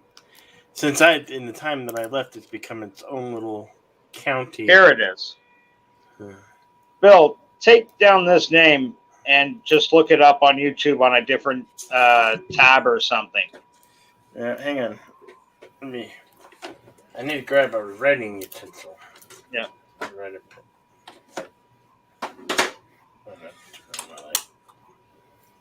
Got a good name for a Spine Chilling Cinema. SPINE. Mm-hmm. CHILLING.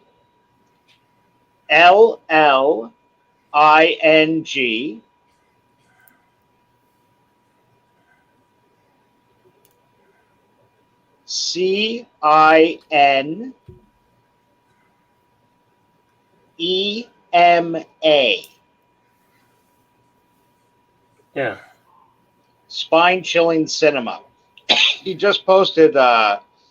He did a double feature, I think, Black Dragons from 1942 and whatever. He plays these horror movies that he finds that are public domain. And, he just pipes them out. And he's got a tiny little set, but it's cute. He puts on a little bit of makeup and shit. He looks a bit like a ghoul. And he's just, he's a bit of a charming goof. But you can totally see, like, his influences. He probably had, like, I'm not the only one who had the same idea. Except for he beat me to the punch, and then I'd be, like, mimicking him, but in my own style, in my own way. Well, yes and no, brother. I mean, like, the original. Yeah, exactly. He doesn't have a walk on being a horror host. Yeah, Elvira, as you well know, was a horror host, and she wasn't the first horror host. Not by a long shot. No, there was Vampirella. There were literally dozens and dozens of people before these ones we never saw in regions we'll never see. Dr. Satan! Yeah. Lots of guys like that. Professor X hosts Theater of the Macabre. Do what you would love, and don't worry about if it looks like you're copying someone else or not, because you're not. Because I don't. On the shorts, I often get claimed because it's music or video or whatever. I don't care. They're for fun. I'm not monetized. It's funny. Sci-Fi the other night was he was drunk and he was just playing. He was drunk. I'm not surprised. Song after song, like just playing YouTube videos. Going, I don't give a fuck if I get shut down. I gotta play Two Live Crew. I gotta play. He was playing like the nastiest ones he could get on YouTube. And yeah, he got shut down about every half hour for like 2 minutes, and then just went back on and did the exact same thing. It was kind of funny to watch. I was gonna say, when I was on with him that night, he didn't get shut down at all, and he played like the whole video for Pour Some Sugar on Me. Paula, is your audio on? Yeah. Or up? Yeah. Why? Really soft. She's softly spoken every time I've ever talked to her. Like I can hear Eagle Rider fine or Bill fine. Sorry, I don't mean to put you on the spot. I just honestly, I couldn't hear a word you were saying. I don't know. I'm not sure where I'm supposed to talk into No, this microphone. your microphone's turned up all the way, so. I mean, it's Richard's old mic, and it's one of these it's got a little green light in it, and I don't know if I talk in the front of it or the top of it. I don't know. Yeah, we can hear you. We can hear you. You're coming in fine. She's always so you were soft. saying? I think it's her voice. Yeah. Well, yeah, it's a lovely voice, and I want to hear it. That's why I was asking her to speak up, for lack of a better word. But you, Eagle Rider, I know you're not a fan of horror. What about you, Paula? Is there any horror movies you like, or you remember seeing as a little girl, something that stuck with you? An old Vincent Price movie, perhaps, like The Raven, or yes. When I was little, my mom and her first husband, my biological father, we used to get in the back of the station wagon, and she'd pop a giant bag of popcorn, and we'd eat it in the station wagon, and we'd go to drive-ins. And so I was probably 8-ish at the time.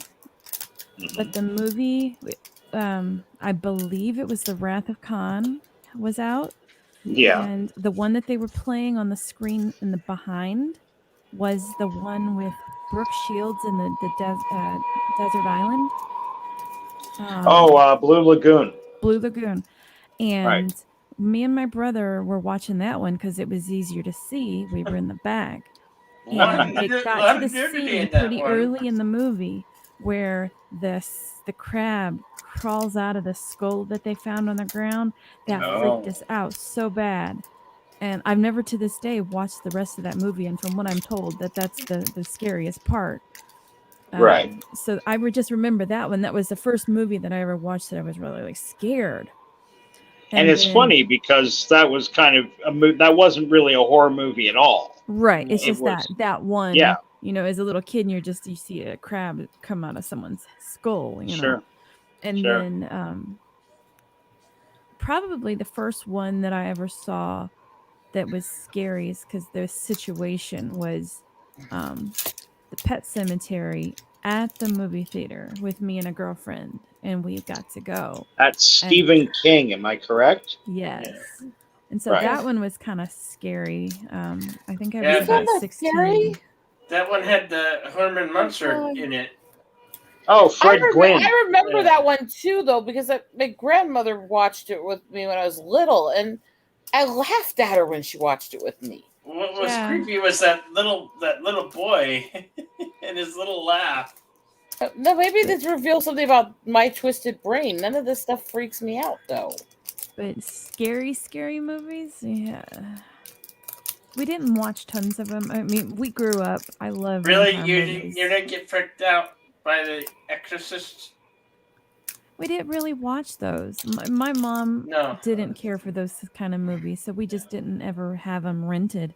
We watch vampire movies. She loved vampires, and so I've seen all the different kinds of good ones and bad ones, and those, yeah, you can't go wrong. I mean, and I know it falls in the vampire category, but like, what is it? Once Bitten with Jim Carrey. Oh yeah, that His one's first- Oh, That one was a great movie, and then My Best Friend's a Vampire, I think, is the other one. Yeah. They were kind of in that same time frame. They're not scary vampire movies at all, No. but she loved that kind for sure. And- Do you remember Oh, Love at jeez. First Bite with Richard Hamilton? Richard Hamilton. Yeah. I remember Jeez, Zorro the I Gay was just Blade with thinking. Richard Hamilton.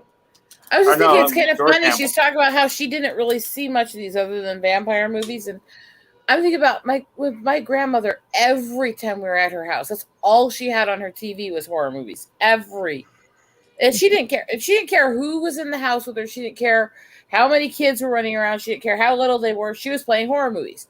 That's why my brother had a fear of rats his whole life, is because of her watching Ben with him when he was 2. Oh no. I mean, but she never cared. She always had her horror movies going. She had to have her horror movies going. And maybe Yeah. that's a little bit why I'm jaded to them, because literally I've been watching them I watched them every time I was with her from babyhood on, you know? Mhm. And so by the time I got to be about 6, 7, I'd already seen them all so much, none of it scared me, you know? Mhm. Sure. When Paula brought up before the Blue Lagoon, seeing that, the horror she felt, and seeing the crab come out of the skull, that's been played in dozens of movies throughout the years, in aquatic movies, and guys unearth a corpse or something, and spiders will run out of a mouth, or a snake or something. Remember Indiana Mhm. Jones had that Oh, great yeah. scene where Yeah. what's her name, Marion, falls down into the well of souls, and she's running around, and that skeleton turns around, and it's got like a snake coming out of its mouth. Yeah. All these horrible, gross kind of, ew. What was the other Indiana Jones movie? The second one, the Well, and now you're Indiana talking Jones and the Indiana Temple of Doom. Jones, and you're Indiana hitting more Jones into and the the Temple of topic Doom. of what's not horror but thriller side, which is where Mhm. Mummy and all those win as well, where they have the elements of horror, but they're not actually horror, you know? Mhm. And I actually, Yeah. I did really enjoy the 90s Mummy stuff, but again, I was kind of a Brendan Fraser fan as a kid. Oh yeah. But you think about that movie is also, that's part of what started a lot of his issues he had before he left Hollywood, because he had medical issues from that movie, because their fake hanging system failed, and he actually hung That there for movie a while came in out in filming. 1999, by the way. Mhm. The Mummy with Brendan Fraser. That was He actually did get 1999. hung for a while back there because the fake hanging system failed, Right. and it caused him neck and nerve damage. Welcome back, Captain Deckersbach. So there's history to that, you know? And then I'm sitting there going, and after that, he still came back for them to do more movies. That's some dedication. You got to give him that. Mhm. Yeah. Yeah, no doubt. Averick Sounder mentioned in the chat that he likes the paranormal type of horror movies. Bill, a week ago, played Poltergeist on his horror show theater, and I tried to tune in for that, mostly because I know a lot of the backstory of Poltergeist, and it was quite interesting to me. That films are a hobby of mine, but is it heavily. I saw that movie, and the first thing I thought is they didn't quite get the mythical creature correctly for a poltergeist. And I started thinking about the difference between how they tried to portray it and how it actually was written in mythology. Yeah. That's how nerdy I am. It was a weird story, and the original guy that came up with the story apparently, and take this with a grain of salt only because I got this information from IMDb, but apparently both Poltergeist and E.T. the Extraterrestrial were one movie in its very original concept, and it took place on a farm where aliens besiege the people on the farm, and the child makes friends with an alien. Steven Spielberg got in there and got them to break it up, the idea. And he, at the time, was offered both movies. He couldn't do both movies. But he went with E.T., and he got the director of Tobe Hooper, the director from, Bill, you know this story, Texas Chainsaw Massacre, to come and direct. And a lot of people are saying Tobe Hooper directed in name only. Steven Spielberg was there every single day of the shoot except for 3 days. No, but that was totally Tobe Hooper's film. You could tell. Yes and no. There is a hell of a lot of Steven Spielberg in there. Yeah. You know? And Steven Spielberg, Tobe Hooper admits, he was away for many days. Not many days, but he had some things he had to do. And Steven Spielberg stepped in and would direct scenes and shit uncredited. He couldn't take the credit, rather, because he wasn't, for some reason, contractually speaking, he wasn't allowed to work on both movies at the same time. So he did producer movie on that and directing duty on E.T. And I was talking to you the other day, and Drew Barrymore was a finalist for the role of Heather O'Rourke's character in Poltergeist. But he thought Heather O'Rourke looked more angelic than Drew Barrymore. But he liked both their screams very much. I don't know how you describe that, because Barrymore was a very innocent-looking kid, whether or not she was because of the crap her family did to her or not. She had that very sweet, innocent look. Yes, she did, and she was a beautiful child, and that. But it's not. It was a question of just being angelic, and if you look at Heather O'Rourke and Drew Barrymore together, again, it's a judgment call. So, like, there's no real right answer other than, was the movie a success? Yes. Would it have been a success with Drew Barrymore? Probably, but there were two actresses. One got one movie, the other got the other. And, both went into history. No, I'm not saying that they didn't make good choices in that. I just find the reason kind of weird, you know? I like the guy that plays the dad in... Sorry? Never mind. I'm mixing up Drew Barrymore movies. I was thinking Firestarter. Oh, yeah. I liked Firestarter. Gosh, Firestarter. I haven't seen that movie in years. Yeah, I get her movies mixed up. It wasn't Ryan O'Neal, was it? That both is a warning of the bad crap that happens to kids in Hollywood, but also as somebody who can really overcome. Because she was put through so much by her family as a kid. And she was in rehabs and stuff as a kid because of the stuff her family did to her. But yet, look at how good of a person she's been as an adult and helping other people stay clean and other stuff. She truly got away from what they did to her and became a better person. You know? Just to, and only because, something like this gets stuck in my head for all night. I had to look it up immediately. You asked who played the father. It wasn't Keith David, it was David Keith. Keith David's the black actor from The Thing and They Live. David Keith is the white actor. Funny enough, David Keith and Keith David did a movie together. Had That it would also be a had headache George. on set. I forgot this movie had a pretty good cast too. Listen to this. It had David Keith, Drew Barrymore, Heather Locklear, Martin Sheen, George C. Scott, Art Carney, and Louise Fletcher.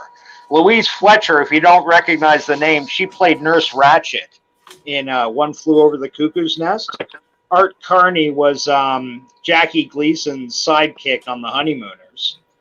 George C. Scott was Patton. And Martin Heather, Sheen. yes, Heather Well, no. Locklear was in the movie. That's right. Yeah. Bruce I mean- Lombardo's got it.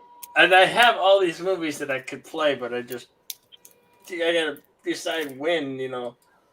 See, when it Yeah. comes to stuff like that, I either prefer the thriller side with more action and adventure thrown in, or I prefer going into the twisted but comedy. So, the Mel Brooks, Arsenic and Old Lace, things like that. Oh, I love Arsenic and Old Lace. Dracula Dead and I Loving. have already decided and told Paula I have to play that for her. Yeah, I've not seen that one. Steve already found the Dracula DVD Dead and for me. Loving It. That's good. One of the I guys have mentioned in the. Everything that Mel Brooks made. Oh, do you? Don't even know. I even have the weird and obscure movies he did with the Get Smart stuff. I have the freaking nude bomb, for fuck's sakes. Yeah, the Nude Bomb was kind of mediocre, to be honest with you. The thing about Nude Bomb is it was designed to be purely a completely broken from the rest of the story, just as a Bond spoof, purely. Yes, but that being said, it really wasn't that funny a movie. Don't get me wrong, I'm not trying to badmouth Mel Brooks, Don Adams. It wasn't as good as the rest of Get Smart was the problem. When you compare it to a lot of other stuff, it was still better than a lot of others. But it wasn't as good as the rest of Get Smart. If you want to see a good it's James still Bond part of parody, that catalog. It's still a part of that history. You Sorry, know? Captain Spock. if you want to see a good, Yeah. if you want to see, thank you. If you want to see a good parody of a James Bond movie, go and see No Time to Die. No Time to Die. No Time to Diet. It's the new movie that just came out. No time. I'm now going to deconstruct the joke and ruin all the humour. But basically, modern James Bond movies are more like a parody than basically like with Star Wars. Spaceballs is more like a real Star Wars film, and Solo Lost Money is like a freaking parody. Dogs living with cats, Galaxy everything's Quest is more backwards. Star Trek than anything under JJ or yeah. fucking Kurtzman. I watched that the other day. Klutzman, I liked yes! that one. Exactly. Kurtzman is the fucking idiot you give a job to because you don't want him out on the street licking strangers. Yeah, if that were true, I'd have his job. No, that is true. And unfortunately, they haven't met you yet, so they can't rescue it from. Guys, I just wanted to take 2 seconds to say a quick hello and I'm doing Jedi Bill's job for him because he didn't spep earlier, to Harry Sher, Averick Sounder, Jedi Doug, and Bruce Lombardo of Dick's I didn't say something. You just didn't hear me because you guys were talking. I'm not saying it loud enough, apparently. He did say it, but yeah, he was a little we're quiet too busy tonight. talking over him. Pretty much, yeah. Blame me for everything. Sometimes I have to shout it loud. Well, it's Bill's show, so let's just play him. Yeah. Captain Spock. Sorry, I can't go through the numbers here. I won't do that with Jedi Bill either. Yes, you sound an Englishman. Are you living there now? No, thanks for asking and not assuming. I'm a limey by upbringing, but I was born in Poland. I lived in New York for 15 months, and I'm living in New Zealand. And yes, I'm very confused. But thanks for asking. Really? Wow, that's a pretty interesting story. That's a mouthful. Actually, one of my favorite Long people. story. One of my favorite people I talk to and interact with, and one of my favorite artists is actually in New Zealand. And if you can look up his stuff and find it, his name is Jason Black, and he actually does incredible lifelike paintings. Well, there's only like 60 people in New Zealand, so that shouldn't be too hard. Yeah, he goes under Jason Black art, and Yeah, it but is there are 5 amazing million very fucking talented shit he does. sheep. I was being facetious, Captain Spock. Just kidding her. So was he, I'm sure, from that No, comment. you're not wrong. It's about 55 people max. No, I think you're literally correct. The rest, it's all sheep. Yeah. My dad lived there for a few years during the Second World War. He was a kid, and his uncle had a big sheep farm out there, and he only had great things to say. I've never been myself. Would love to get out there, though. I was asking you before because you had said It's something. a really... I'm sorry? Yes. I was saying you had said something earlier, No, and go on. I think I just threw in sorry. Your comm kind of shortled out on me, and it sounded like you said "No Time to Diet," which reminded me of a Robbie Coltrane movie that came out over here as "The Pope Must Diet." Or no, in Europe it was released as "The Pope Must Diet," but over here it was released as "The Pope Must Die." What's up, Wookiee Supremacy? Oh British my goodness, comedy is that movie. a typo? Wookiee! Wookie, you fucking smartass jackass. No, How it you was doing, my accent. I sweetie? was just I stayed up late last night playing poker with a deck of tarot cards. I got a full house and 4 people died. But I'm bummed. Wookie, you didn't happen to watch Midnight, not Midnight Express. What's Stephen Wright. No, that's a film Stephen noir Wright. classic with Tyrone Power. It's an old Stephen Wright joke. Bruce Lombardo got it. It's an old Stephen Wright joke. Midnight Alley. That's what I was thinking of. There was a lot of tarot cards in that movie. If you guys ever get the chance to see a really excellent old school film noir, Midnight Alley. Fantastic. As long as it ain't one of them 4-hour ones. No, of course, 4 hour. Oh, What you're 4 talking about hour long Darius. film noir movie have you ever seen? We watched a 4-hour Batman movie on somebody on first in the night. It was last week. It was last week. Darius Really? Munchausen. Yeah, That was brilliant. Batman takes on the entire Japanese Empire over a 4.5-hour epic special. The fuck was that all What about? the I fuck are you talking about?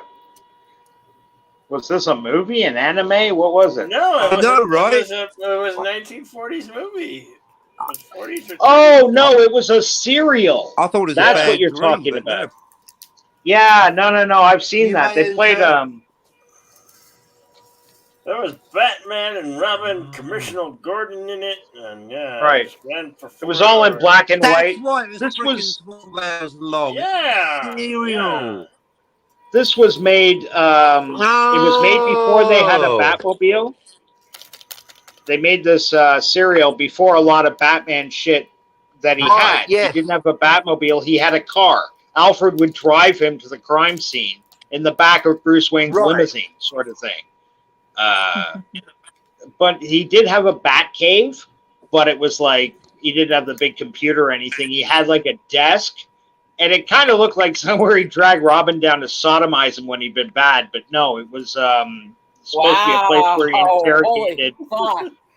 he interrogated criminals. Wow. I think that was So a it was deleted still a scene. sodomy place if it was for interrogation. Got it. Holy shit balls, Batman! No? I was just reading Wookiee Supremacy's feeling a little out of place because he can't tell us his favorite Jimmy Carr joke. Jimmy Carr's that English comedian, funny guy, I believe. That's about right. Yeah. Well, I'm type his doesn't favorite like paying Jimmy taxes. But you might have to change your name to Woke. Wookiee Supremacy, and you should let it go.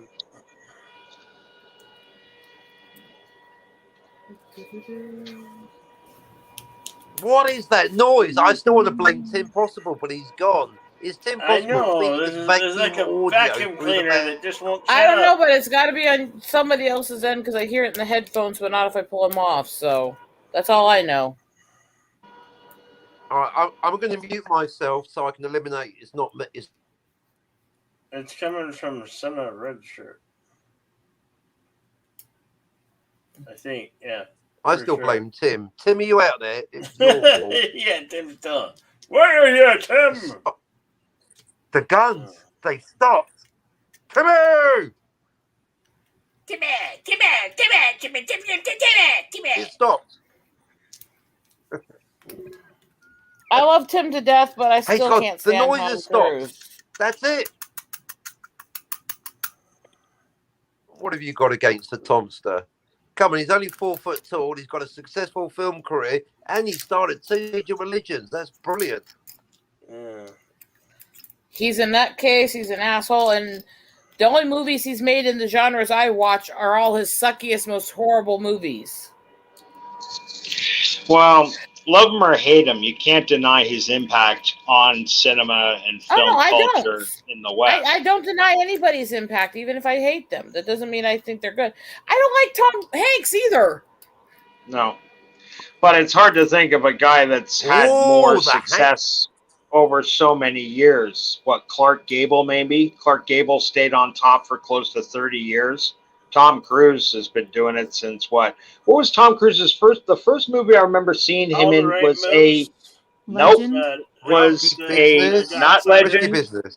The Outsider, not Risky Business, not that. It was a movie. I think it came out in 1983 or 4, and it was one of those teen lose your virginity movies called Losing It. Tom Cruise and 3 of his best friends drove from like Encino to Tijuana, ostensibly to get the guys like 52 Plymouth convertible seats reupholstered cheaply in Tijuana, but they really just went on. It was a pussy hunt, and Tom Cruise wanted to lose his virginity. He has paid big money to get like copies of that movie destroyed and burned and shit like that, but that was his very first movie. Really? Losing It. Yeah. I have a feeling if I sat down and just listed off the 10, 15 guys that I think are most overrated actors, I could piss off every person in the world. Well, don't get me wrong. I'm not saying he's overrated. I'm not saying he's great. I'm not saying anything. I'm just saying that the guy, one thing you can't take away from him is that he has been very successful. No, I mean, that's why I would say overrated, because these guys, they've had vast success, but most of everything that I've seen them in, I think they genuinely suck or they're over ego. Even if they don't suck, they're not as good as people paint them out to be, you know? Do you, and I'm asking you because I've been asking people questions like this, with the Me Too movement, for example, how guys like Harvey Weinstein or what was that gay actor from The Usual Suspects everybody loves, American Beauty, his name's right on the tip of my tongue. No, thank you. He's a good actor. I'm about to say Kevin Costner, but that's not right. Kevin Spacey. Spacey. Yeah. Do yourself a favor, and if you want to have pleasant conversations, don't mention Costner around me again. Okay, well, no, I wouldn't, because he doesn't fall into this category. Really? Well, I agree. I mean, I liked him in No Way Out, but ever since hi, I'm Robin Hood. Not the most convincing limey. No. This isn't even about his roles. I fucking hate that man with a passion for how he literally treated my family when they did Dances with Wolves. Oh, okay. Really? Well, that's I assume that has to do with like historical inaccuracies, or no, actually, the movie itself, it's not the inaccuracies. It's A, he was a flaming dickhead to everybody on the res the entire time he was there. B, he and the executives of the movie filed false bankruptcy on it and never paid the tribe. Really? Yes. Not a single native that worked on that movie got paid a fucking cent. I honestly did not know anything about that. That's not.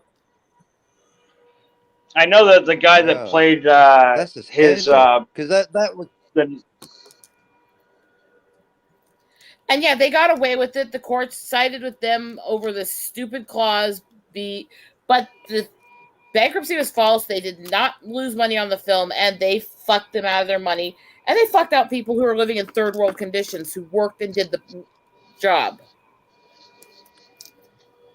Yeah. Yeah, Wow, it's hard. that But movie okay, was then such actually, a huge, in hindsight, virtue signal. then The thing is, that technically movie he, actually was, Fuck. when it came to the actual story and stuff like that, that movie was actually good for that. The language was accurate. They had the native writers helping to tell the actual story, helping to actually use the correct language, all that stuff. They filmed it in the correct place, but then they fucking did that shit. well, that to me, That I is mean, a it's an genuine absolute scandal, prick you know. move, but it's, you know, kind of Hollywood there. When they can fuck over somebody, they do, it seems. Not always. Sometimes the a film entire coming time he was into there, a he town acted is a like one good of the thing. biggest racist douchebags on earth. So Yeah, that's amazing. Well, I guess then technically, Eagle, he fits into the category of what I'm going to ask is, can you separate the artist from the crime or from the perceived notion of wrongdoing, whether it's been proven or not, like Kevin Spacey, for example? if it hasn't been proven, it's a lot easier question. because if it hasn't been proven, it's a lot easier because of that. When it has been proven, it's difficult because you don't want to throw away the work of the other people that were on the films or in the set. But at the same time, if it's somebody who did something really horrific, it gets hard not to look at it and get sickened. Most of the time I can separate, but again, with that one, it's personal, and that makes it a little more difficult. And does the crime... well, actually, that's a stupid question. I guess nobody could separate the... Like, if, you know, it was a heinous crime versus, you know, he cheated on his wife a dozen times. Oh, they all cheat on each other in Hollywood. I don't give a fuck. Yeah, I'm just trying to give you an example of some kind of something that a lot of people would morally find objectable. But in the end, do you hold that against what the artist did, what they accomplished with? And you raised an excellent point, Eagle, that, you know, by punishing, say, Kevin Spacey and saying, well, we're going to take movies like The Usual Suspects or American Beauty or whatever off the shelves. Nobody can ever see it again because Kevin Spacey diddled some kid. Allegedly. He actually hasn't gone to... there's nothing come up in court. Let me answer Wookie's statement with something that would offend most people. I would take the print purely for the historical content, especially since he would not be making anything off it because he and his family are long dead. I would take the fucking print for the historical relevance and to keep history from being erased. Just a quick night to Bruce Lombardo of Dick's Division. And specifically... Good night, Bruce. Good night, Bruce, sweetie. Yeah, good night, Bruce. Good night, Bruce Lombardo. Sleep. And I don't know how people would react to what I just said, but go to sleep. I don't know how people would react to what I just said, but it's honesty because I'm sorry, good or bad, I don't want parts of history erased. It's the same reason I don't support the removing the statues and shit. It's the same reason I don't support those who want to change the name Custer from everything in the Black Hills. He was a fucking genocidal monster. Let's be honest. But when you remove the history, it's got another sting to it. Wookie, half of the shit I own is weird. Quite complex. Part of how I research all these people that I speak out about, all this history I speak out about, the social, political, and eugenics and all that stuff that I talk about. Part of how I research that is I track down the books from the people who wrote them. I track down their own words on it. I have books downstairs from everything from Wells to Sanger to fucking Jim Baker because I research every person I oppose. Well, so Wookie seems pretty taking a very solid stand by saying, nope, done with separating art from artist. Yeah. Hitler was a painter, want a print. Yeah. I'm going to assume that's a joke because Hitler was a house painter. But yes, I get what he's saying. No, actually, he did actual paintings. Oh, did he? Yes. I thought that's what he was famous for before he became a corporal in the First World War. They're actually, that's one of the things they actually do is they'll quiz you on how you separate art from artist, and they'll actually share some of the paintings he did and not tell you who did it. Yeah, but how does that was he any good? Like, Hitler's a lightning rod for picking the most evil thing. Who are you, Hitler? Which you're is acting really, like Hitler really or whatever. weird. Yeah, But that is exactly. there were worse genocidal maniacs, and I don't say that lightly because he was No, a but- fucking sociopathic, genocidal, xenophobic monster. Let's get that straight. He is. But there were He is people who arguably did more. There were people who did more, and Sure. they act like they weren't there. And the thing is, Yes, that I know, but we can what are you going to differentiate compare? that. You're going And- to compare numbers Mhm. with Genghis Khan or other great totalitarian, brutal dictators of history. I think people pick Hitler only because he's the most recent, and arguably because he's the most He's recent. not really the most well recent though, known. because during the same time as him was the same time you had fucking Chairman Mao kill 70 million in China. Yeah, It's the but same was time. Chairman Mao killing people from every walk of life? Was he exterminating Jews by the million? Did he invade Poland? Did he start the second of 2 world wars? No, it was a mass No. genocide on He his own kills- people. And still more people Yeah. killed under him than was in the entire of World War II. Yeah, but I on that basis, don't have then the numbers on that, but- genocidal maniac of the 20th century is then the worst dictator of the 20th century is surely Spanish flu because that killed the most people. But no, that's not a dictator. You Boom. can't make a disease an equivalent here. We're talking about people who I know, I'm intentionally being killed facetious. people. But yeah, my point is, yeah, he's a psychopathic What monster. have you got but against germs? stop and listen. So but Spanish flu. the point, stop. I'm How actually dare making a you. serious point here. Please let me make it. So Please am be I. respectful. No, you're not. Why You're do I interrupting get me every pulled time up I as try to the say this. interrupter? Everyone's You're the not. interrupter. No, you're not being respectful. That's You're not being yeah, respectful because at all. Yeah, because I'm getting into. Hey, I was making a point about Kevin Spacey about 5 minutes ago, and I thought, no, I'll let them talk over me. He was, Next time, I'll be yeah. the. No, we all interrupt. I'm not having listened a to that. reputation as the only I didn't interrupter. interrupt you That is for that. unfair. I I've wasn't the even one got that an interrupted interrupting that. philosophy. Hey, I never got to make my I point wasn't about- the You go fucking one who first, interrupted Simon. you. Why I are don't you do all taking it Kevin out on Costner, me? so- nice. God, shits You're and being giggles. incredibly disrespectful and childish to somebody who wasn't even the one who did it to you. Why are you I acting know. like such an asshole? I'm just having fun. Kids, All right, kids, I'm going to go, guys. I don't want to call. Easy to talk over one another on this show. Yeah, Oh, that's I unfortunate. literally asked them to please stop and let me finish. There is a difference between accidents happening versus just honestly just trying to be rude. No, you're right, but I think it was a little extra frustrating for him in particular because I noticed there seemed to be a minor delay on his end. A couple of times we'd start talking at the exact same time. And, I get those frustrations too, but when I ask people to stop, let me finish. I have frustration with that too, especially since I have freaking brain scars. I can't remember things well. And when people keep interrupting me, I lose what I'm doing. Yeah. Captain Deckard, nobody's offended, buddy. Nobody's offended. It's all chill in the house Offended of is Bill. the wrong word. Irritated and I'm sorry, Captain Deckard, man. No, you offended no one, sir. Excuse me.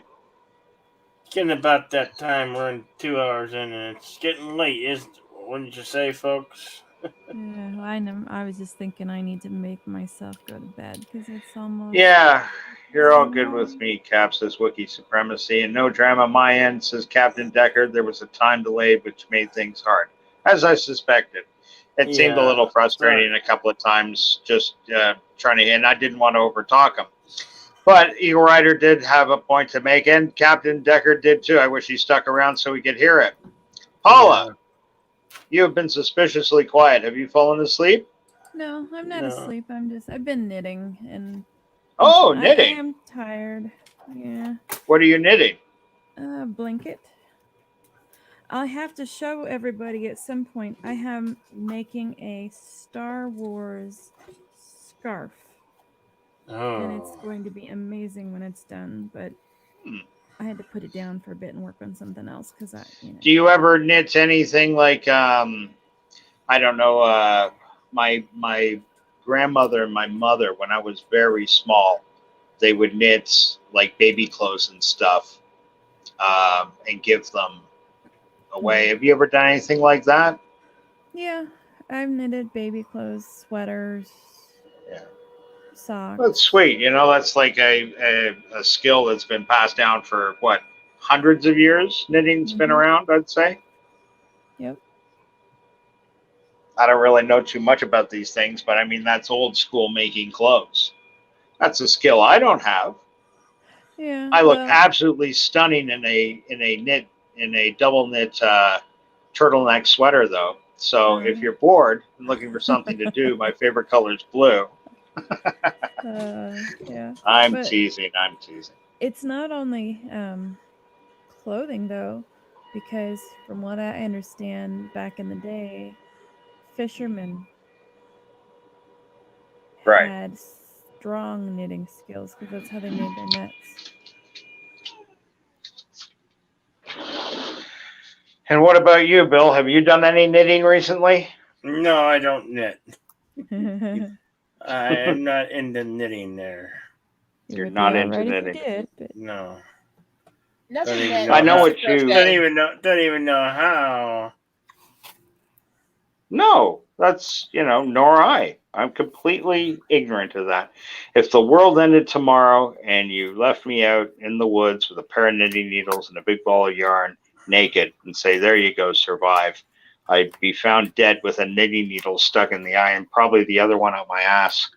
I'm not very capable of knitting my own clothes. I can mend stuff. I can sew crochet. a little. I can't knit. Yeah.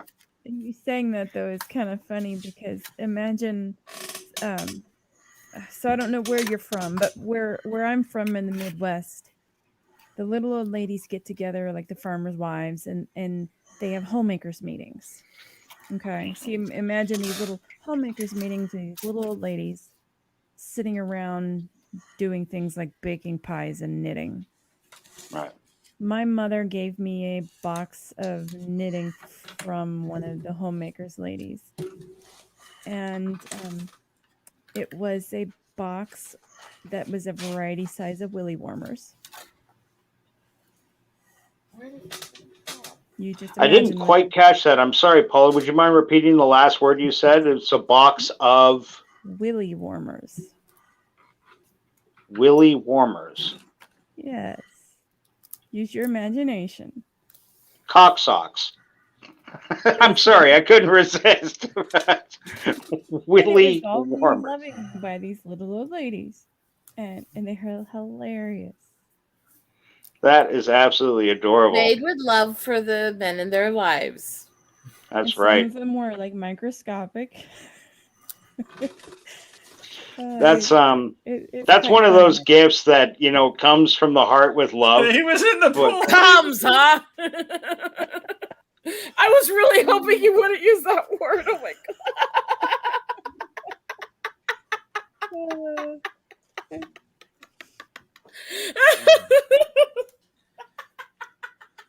Wow, I got Rosetta laughing. I'm a dirty-minded girl. What do you want from me? Oh, shit. No doubt. Thank you, Wookiee supremacy.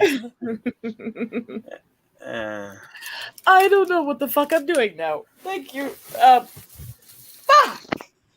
Those damn sarcastic limeys. Oh, that was a good movie. Anybody here ever see The Limey with Terrence Stamp? No. From a few years No, ago? but I put up with too many limeys in my life. I mean, how did my life become filled with Brits? I They're don't know. like slowly taking over every aspect of my life. Maybe that's God telling you something. Go marry an Irishman. My husband is Scotch-Irish, actually. Is he? Yes. Well, then God's telling you, really telling you something. And we've Not been sure if married he's over 15 years.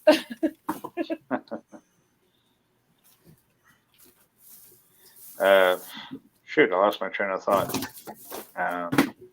Bill, your Buckets of Blood Theater, what's coming up next? Probably a vampire movie. Probably Lost Boys, I was thinking. Or That's a good do one. something we haven't seen. Paula, what kind of vampire movie would you like to see? I don't know.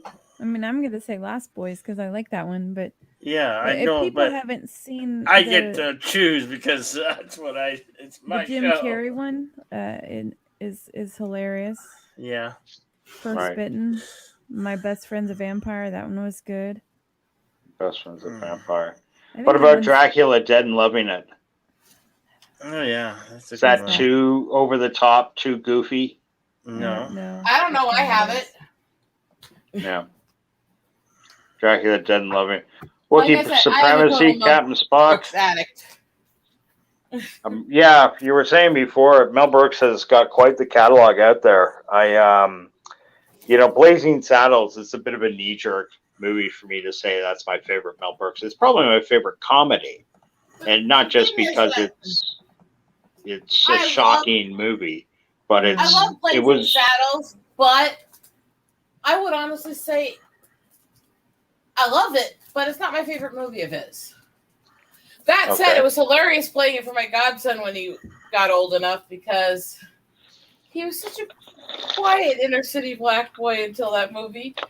And throughout the first 10 minutes, he sat there watching it like, what the fuck? And about halfway through, he starts laughing at the racial jokes, going, should I be laughing at this? Yeah.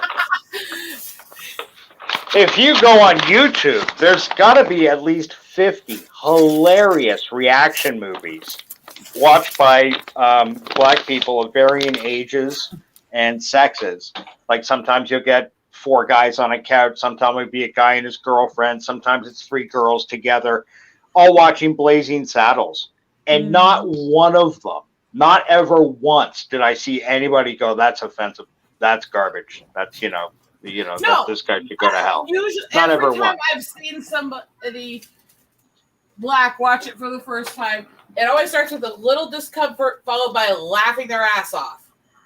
Yeah. And depending on the age too, because remember it came out in what, like 1968 or 69? 74. Was it? Or 74. Wow. Okay, 74. I seen her, yeah. Sorry, Yeah, that makes sense. Mel Brooks addict. Yeah. That makes more sense though. He was what did he do before that? Was the Producers? Producers came out before Blazing Saddles, or was Blazing Saddles first? I have to double check. They were in the same basic time frame. Saddles came out in 75, I believe. 74.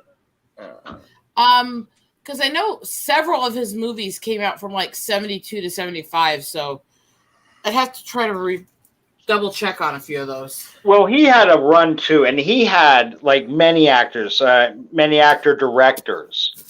Orson Welles quite famously had like the Mercury Theater Players, people, Joseph Cotton, Angus Moorhead, people he would use again and again and again that would be in like, if he made 30 movies, they'd be in 25 of them.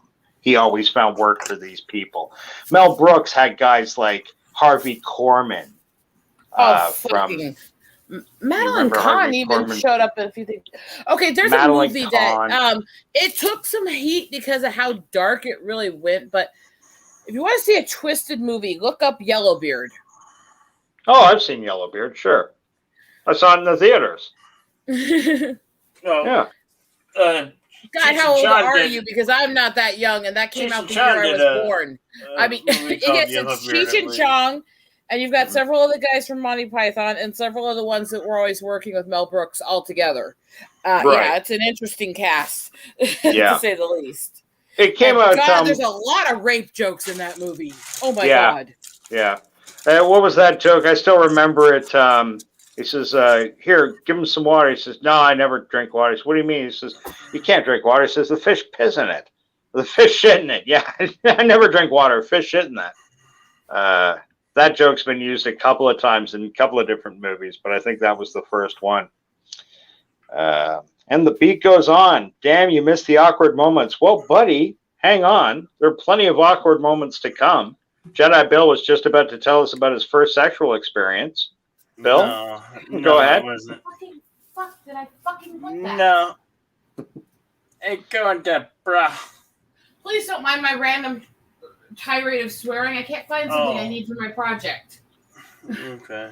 Okay, fair enough. Any guys out in the chat still listening to us, throw us your favorite vampire movies. Jedi Bill needs a couple of ideas for next week's Bucket of Blood. No. Bill, That ain't next week. It's gonna be Sunday night, Monday morning.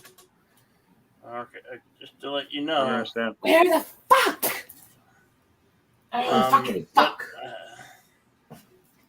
I got a lot of good ones. I might play. Might not be a vampire movie. Might be just a standard horror movie. You know, another horror movie that's kind of in that category is, what is that? Oh gosh, Fright Night. Yeah. Oh, Fright Night. Is that the one with Roddy McDowell? I've already little kid and played it's his Fright neighbor. Night. You played Fright Night already? I've already played Fright Night. Aw. Yeah. That one was a good I could one, probably too. play it again. He beat you guys to it. You mentioned to me the other night, Bill, about you were thinking about playing the original Dracula, the one with not Boris Karloff. Who am I thinking of? Bela Lugosi or Bela something? Lugosi. Thank you. Yeah. That could be fun. You might even find that on. It's that not. you can- It's not public domain. It is not public domain. None of the Universal movies are public domain. It should be, but they're not. Yeah. So I can't show it. I can, however, show Night of the Living Dead. Yeah. Because that is public domain. I Right. can show White Zombie because that is public domain. Remember an hour or so ago, I gave you that guy's name for you to look up when you got some time, the horror movie host. Right. Go and check through his previous playlist because, like I said, every one of his movies is public domain. And I'm not telling you to copy the guy. I'm just letting you know there might be movies you've never heard of or movies you've never seen. More modern film and more recent. Yeah. Well, to each their own. A good movie is a good movie, to me at least. You know, I don't care if it was made in 1935 or 2005. It's a good movie. It's a good movie. I love movies. I love City Lights with Charlie Chaplin. I love The Wizard of Oz. I love Forbidden Planet. Any Forbidden Planet fans here? No? I've never watched I like it. Forbidden Planet. Oh, it's a wonderful movie. What was that? Leslie Nielsen, Anne Francis, Walter Pidgeon, Richard Anderson, Oscar Goldman. It's funny how many movies Oscar Goldman's been in. Remember $6 Million Man's Oscar Goldman? Yep. Yeah. He was in Forbidden Planet. And he was also in, I was watching 7 Days in May. He was also in Paths of Glory. Stanley Kubrick, John Frankenheimer. He worked for some great directors in some top-line movies. Now I'm in the right state of mind for being crazy. Huh. Wasabi. Hey, Sherry, I like the. Yeah. Oh, you're you did Nicolas Cage pickle. Pickle Cage. Yeah. Pickle Cage, baby. Pickle cool. Cage. Yeah. Lost Boys, Near Dark, Dracula, Fright Night, the original, Countess Dracula, The Vampire Lovers, anything with Christopher Lee, of course. What about Vampirella? Have you ever seen Vampirella? That was like from the comic book, sexy vampire sort of thing. Yeah, she was like the original sexy vampire costume. She was kind of a stage between the Betty Page era into the Elvira era, honestly. Yeah, I think she came out a bit after Betty Page, but you're right. She had that Betty Page. Well, that's why I kinda said she was a look to stage her. between the two. Right. Oh, I didn't quite catch stage between. She kind of led from the Betty Page pinup era to more of the Fright Night girls, and kind of a seamless. Cheers, Stone Cold Jeremy. Good to see you, Stone Cold Jeremy. SCJ, what goes on, buddy? Bobby. Hoisting a beer. I'm just gonna keep shoveling wasabi in my mouth. Why would you do that? That is silly. Wasabi. Yeah, not on its own though. Wasabi peas or actual wasabi? Very, very thin seaweed that's baked in massive amounts of wasabi. Oh, okay, that's different. Oh, that's midnight. Never seen Vampirella, and somehow I forgot Blade. Love Blade. Yeah, Blade's absolutely solid. Blade, the whole Blade series, I like. I know people shit on Blade 3 all the time, but you know what? It's fun. It's fun. People silly. shit on Dracula Dead and loving it too, but it may not be his best movie, but it still got some good moments. Yeah. Yeah. If beat goes on, if you can open up a tab, just Google Vampirella. You'll see what I'm talking about. Mm-hmm. It's worth your time. Especially the comics. The comics were great. Borderline groundbreaking, especially when that French guy was doing them. What's his name? Milo Manera, the guy that does all those sexy comics. Mm-hmm.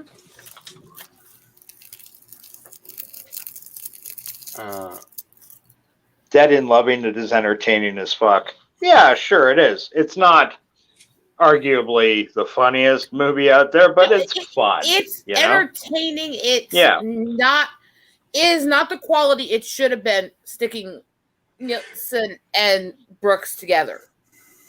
It's not the quality that should have come out of those two brilliances together. But it's not bad. No. Robin Hood, Men in Tights is another example of a Brooks lesser loved gem to me. I thought Robin Hood, Men in Tights I fucking love that one. But then again, I've always kind of had a massive thing for the acting where Cary Elwes does. So, yeah, and early role for Dave Chappelle, as I recall. Mm-hmm. For a couple of good guys. A little clear on one thing there. Stewart's cameo at the end was actually really good. Yeah. The following Cary Elwes, he made a great thief in Psych. Yeah, Cary Elwes has had an interesting career. Like, he was on the cusp of being really big. Like, when Princess Bride hit, and then he got that movie. What was that? It wasn't Wins. That was Matthew. He was in Glory, first of all. Glory, okay, with Matthew Broderick, Denzel Washington, Morgan Freeman. Yeah. He fuck's sakes, he was in Liar, and Twister. Oh yeah, he was in Twister, wasn't he? Yeah, he was the asshole in it that dies. I liked Twister. What? Twister. Yeah, the asshole that was harassing them and bragging how much better his stuff was over them. Yeah. Sorry, yeah. He was the competing. He was the competing scientist that had the more money, but he was stealing Bill Paxton's other people's ideas. Yeah. Paxton's another guy we lost way too young. Oh, much too young. That was sad, and it was funny too because he had this show out that I was just starting to get into, a TV show, and it was a little depressing. Bill Paxton going to a TV show, but that's kind of the fate of many actors. You love them or not, they got to work. And he was doing the TV show where he was playing like a police detective, and it was just getting some traction. I can't remember the name of it right now, but yeah, he died like right in the middle of it, and sad. You know, he was such a gifted guy. You remember Chet? He played Chet in Weird Science. Weird Science. I liked him in True Lies. True Lies, he was great in True Lies, playing that smarmy trying to get in Jamie Lee Curtis's, you know what, and where he was used car salesman trying to be used to pick up girls. Frailty is amazing. Frailty is very good. There are a few reasons I got really into Psych, and one of them would be, of course, that any show where you have one of the main villains in the show, literally, the serial killer is named after the real life name of one of the main star's wives. Okay. The Allison Cowley at the end of Psych, the one that turns out to be the psycho behind everyone from the Yin Yang. Right. That's the real life name of Timothy's wife, the one who played Lassie. Okay. So they named the serial killer after his relative. So that I think is funny. Anyways, it's a tongue-in-cheek way to joke around with your family members, and she loved it. She's fine. She's with him. So this wasn't done spitefully, Yeah. Well, I like the fact that you call the fans psychos, because that's funny to me for obvious reasons. And I'm not gonna say that was perfect show or stuff, but it made me laugh, and it also had some really dark, twisted episodes that really hit that psychological thriller horror well. Yeah. I tell you the truth, Stone Cold Jeremy just mentioned a film I was going to bring up a minute ago. He played Morgan Earp in Tombstone, which was that film, the film directed mostly by Kurt Russell, but Val Kilmer. Val Kilmer's another one I've spent a lot of my life following the career of. Sam Elliott. Val Kilmer has a documentary out that I really want to see. And it's all about, like, Val Kilmer, apparently, he was always a bit of a nut for filming things. And as a kid, he had money because he was making movies young. And so every movie he was on, he took, like, Super 8mm films of the background. Movies with Sean Penn, Kevin Bacon, like every movie he was in, Young Guns, or not Young Guns, what am I thinking of? A Top Gun, shit like that. He took behind the scenes footage. Now this, I don't know if you know this, but Val Kilmer sadly got throat cancer. Mm-hmm. And he can't speak the way he used to have a good voice. He was the voice of Kit in Knight Rider 2000, I think it was. When they tried to reboot Knight Rider. He was the main voice actor for the Prince of Egypt movie when they did it. Yeah. He had a fantastic role. If nobody here has seen this, make this the next movie you see. Robert Downey Jr. and Val Kilmer in Kiss Kiss Bang Bang. It was a movie that came out that didn't go too high on the radar, but trust me, you won't be disappointed. If you actually research, you want to talk about because I ranted about Costner and how he treated the tribe. Now I have to give credit to somebody else, because with Val Kilmer, Thunderheart was also filmed on Pine Ridge. It was also about the Sioux tribe, and it was actually about some of the underhanded in the Sioux tribe and the criminals there and the good guys there, and the fact that AIM was a very complicated issue back in the 70s and 80s because of there were bad guys and good guys in it, but it was a movement about trying to get rid of a lot of the abuse in the reservation system. And it's a true story. He went and lived on the res among them for a while and actually really studied it. And he is beloved on the res. Everyone talks about how nice he was to them and how kind he was and how much he did to try to help families out. Yeah. He was absolutely a sweetheart to everybody and really wanted to learn the past, good and bad. And one of the things I give credit to in that movie is they didn't show the tribe as necessarily innocent, because it wasn't. But they did show that there was a legitimate fight going on, which is still going on because it's never really gotten solved. But it didn't portray it as a one-sided argument, which is what I have a problem with most of these movies, is they don't show the complexities of history and what happened. And with that, they did. Right. And I give it a lot of credit for that. Well, Thunderheart, you'll have to refresh my memory. I dimly remember Val Kilmer. Wasn't he like a half white, half native FBI His character, agent? yes. Yes. And he had to solve a murder on the res. Mm-hmm. Right? Okay. Mhm. Because it has been a long time since I've seen that film. It's based on a true story about one of the cases that had to be solved, and it's all connected to the AIM and Russell Means and all that in the 70s. Right. And yeah, it is. The movie is not only, from my tribe and all this stuff, but, there's literally characters in the movie that are relatives of mine, and they did it accurately to the history. Mm-hmm. And that is not common. It really isn't. No. Val Kilmer was always a very dedicated actor, very much into learning his roles and everything. And you can see that dedication and quality when he was young. Has anybody here seen the fantastic fucking comedy he did, Top Secret? Had Christopher Lee in? I think Richard liked that one. That was one of his favorites. Did he? Well, Richard had some good taste in comedy because that was an exceptional. I remember that. It's interesting you ended up swinging the conversation to Val Kilmer because that's part of what I was heading towards with the psych conversation, because they reference him constantly in the series as the main actor being this dedicated fan of his.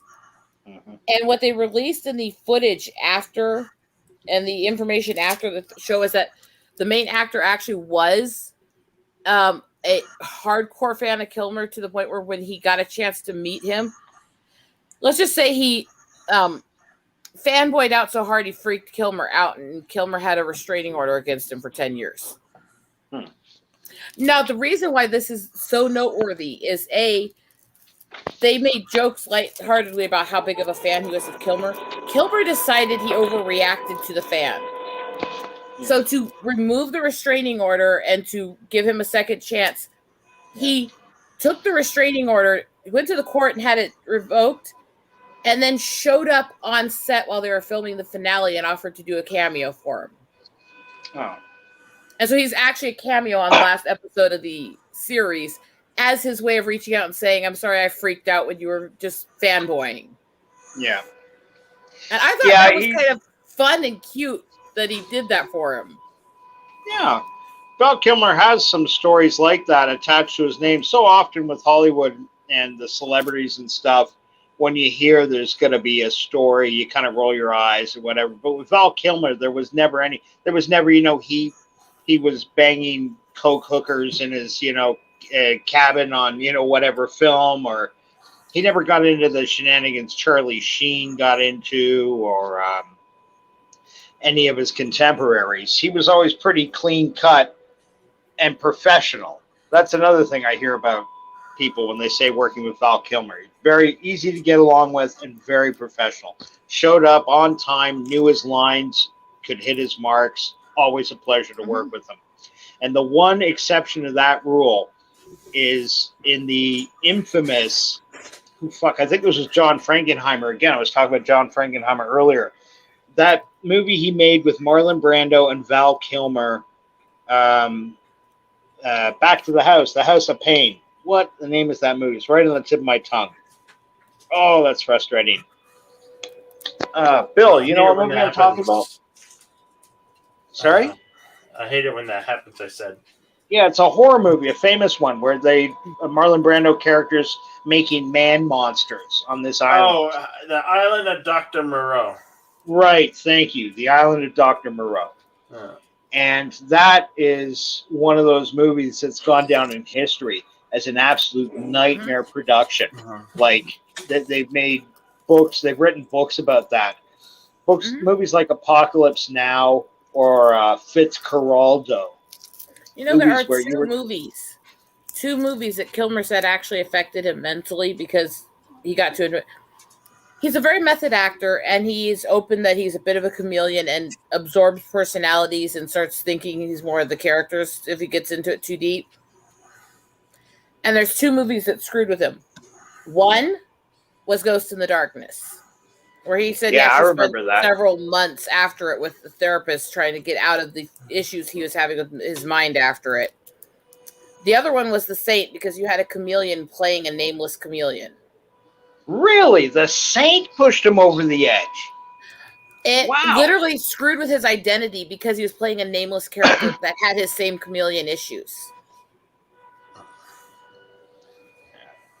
And he actually said that one caused him issues remembering who he was for a while after it. Yeah. Yeah, I think that documentary is on Prime, isn't it? With the Val Kilmer. Yeah, that was in the mid-90s. What'd you say, Bill? Elizabeth Shue. I think there's a documentary on Prime with Val Kilmer. Amazon Prime, I don't know, maybe. It was a remake. The original film, The Island of Dr. Moreau, I think was made in the late 30s. Yeah. And then they did a remake in 1995 that had Marlon Brando. Yeah, Val Kilmer. Yeah. And it was an absolute nightmare movie. It's funny, Eagle Rider, you were saying before about how Kevin Costner got badmouthed for his treatment of Native people.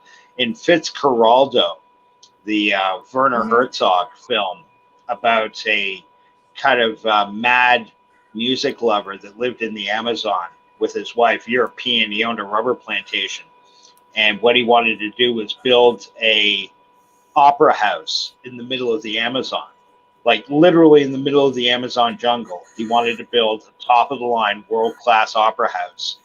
And just this madman's journey to get it done.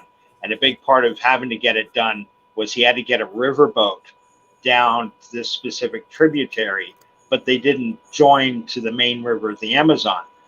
But at one point, there was a hill of only 60 feet where they could beach the ship, drag it up over this hill, this like 400-ton steel boat, and just with men and natives, they did this thing. It starred the German actor, I think he's German, Klaus Kinski. I don't know if you ever heard of him, but this guy is a legend for chicks love him, and he's the biggest asshole on the fucking planet. And I'll never forget, Werner Herzog said like he wanted to murder this guy 12 times, but he actually got scared when one night the guy got drunk and he mouthed off to a bunch of the native people, calling them dirty brown people and shit like this. And a couple of the chiefs came together and met and went to Werner Herzog's tent late at night and offered to make this guy disappear. They literally say, you just say the word, he won't be here anymore. Nobody will ever find him again. And he literally held, what's his name, Klaus Kinski's life in his hand. And he hated Klaus Kinski. He said he'll never forget there was this tiny part of him that was like, fucking let it go. You know, I hate this fucking asshole, but I've made so much of this movie with the guy. So if you've never seen Fitzcarraldo, it is one of those movies you watch and it's like it's an epic movie. What they undertook making the movie, but also the idea, you know, like a guy wants to build an opera house in the Amazon and try to attack the best talent in the world down there. It's insane. But Okay, people well, do yeah, these things. take it like that. I love a good passion story. You know, who doesn't love passion, right? Passion, sexy. Sorry. Yeah, no, you're not sorry. Part of me is. Sure. I have that side of me that's shy, and I tend to suffocate that bitch and shove her in a box. I don't like that side of me, so I suffocate her a lot. I see Jedi Bill loves Star Wars. Wookiee Supremacy's in the chat. Paula Simpson goes by Mrs. Doom, a.k.a. Yoda Lover, and she's got the baby Yoda. What was his name? Was it Grogu? Grogu? Yeah. Or the child. They called it the child in the show. Yeah, but his real name. If you visit my channel, please do not get offended at one of the banners I use. Okay. That's for Paula because she likes it. I don't like the character, and I actually have a banner that says Baby Yoda for Trash Compactor. Ah. Wow. The character of Goku or Groku, they literally named him after the protagonist's son from the Japanese drama Lone Wolf and Cub. His name was Goro, and they liked that. And when they were trying to think of a name, they were using that as a placeholder. Then they changed it slightly and said, let's go with that. I know not everyone agrees with me. I make fun of it because I still consider it Star Wars Babies. I think it's like the Muppet Babies level of over-the-top cute cheese. Yeah, I get you. I hear you. I got to admit, I like the Yoda, Baby Yoda character. I was a little surprised they went all in on him being 50 years old and still being an infant, basically. I know Yoda was having him to be, laughingly eating the last eggs of a woman who was trying to help him was creepy as fuck too. Yeah, I agree. That they went a bit too far on. I do, like, on one level, I get it. He's a small child, and he would eat shit like that on his own home world. Like eggs from another thing. We eat eggs. There's a difference, him not being though. able. Yes, there is. And they played it off that, he doesn't know better. Because if he did, that is chilling as fuck. That is cold motherfucking blooded.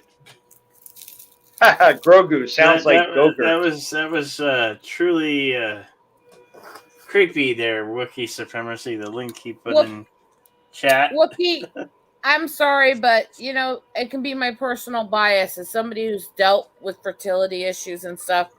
Laughingly taking that chance away from a woman is not something to make light of for a family show. No. Yeah, and I do agree 100%. That was kind of tasteless. They haven't always hit the mark, but I think the show generally is quite good. I enjoyed it from one end to the other. I made fun of Disney stuff. I did fuck Disney. I did try to watch some of it. I had people send me. I wasn't going to pay Disney, but I had enough people send me it that I tried. I couldn't get into it. It bored the fuck out of me. And really? You never were a fan of Westerns, I take it. As movies, no. As the history of where I grew up, completely different. Right. As spoof movies, I find the spoofs of Westerns good. As serious Westerns, I could never really get into. Which is really, really funny when you consider the fact that I grew up in the Black Hills and I'm related to Billy the Kid. But, hey. Hey, what? It's just like one of those things, I guess. It's just the personal taste and style. Yeah. I don't like country music either, so it's probably that whole thing. I'm feeding fast, so I need okay, Paula. I have to be up at 7. Good night, Paula. Thank you for dropping by. We're gonna wrap up the show here anyway because it's coming up on the 3-hour mark, and that's just long enough, but not too short. And it's been a great one, and I appreciate each and every one of you. Wookiee Supremacy, Poe was in chat. I should so be in bed. You should be in bed. Stone Cold Jeremy was in the house, and the beat goes on, and lots of people stop by and say hello. Yes. But it is that time, and we need to wrap this show up because, well, it's that time. Bill, before you go, I just want to get an official tally.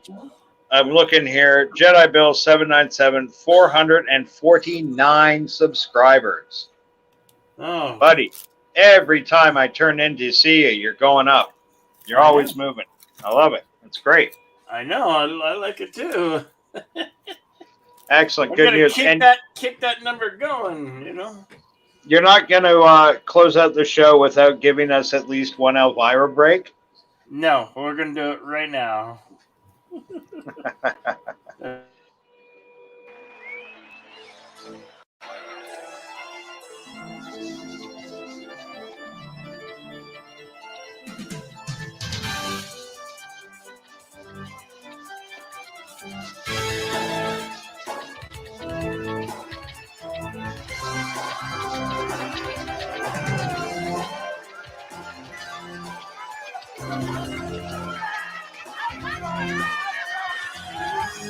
just remember the kind of balance it takes to spin them counterclockwise to each other like that.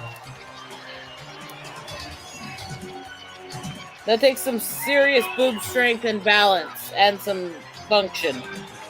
That takes serious dedication to one's craft. There is a true artist for you, ladies and gentlemen. Oh yeah. I'm very serious. To actually get your boobs to spin so Yeah, that they're sure. not going the same direction is a lot of back twisting and balance, actually. You have to twist your back in a very quick, rapid motion to do that. It's very difficult. Wow. Not that I've ever all the more tried it or reason. done it. Not that I've ever tried it or done it, mind you. All right, let's get out of here. Let's see. Good night, folks. You guys have a good Saturday. Have a great weekend. Hey, it's Thanksgiving in Canada, so happy Thanksgiving to Canucks. Jedi Villain Panel. Say. You lousy Canucks. I mean. One more. All right, guys.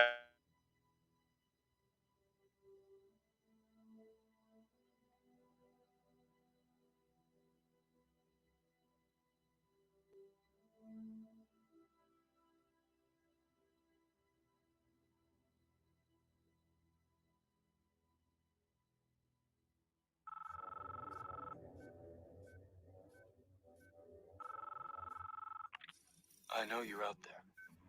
I can feel you now. I know that you're afraid. You're afraid of us. You're afraid of change. I don't know the future. I didn't come here to tell you how this is going to end. I came here to tell you how it's going to begin. I'm going to hang up this phone, and then I'm going to show these people what you don't want them to see. I'm going to show them a world without you. A world without rules and controls, without borders or boundaries. A world where anything is possible. Where we go from there is a choice I leave to you.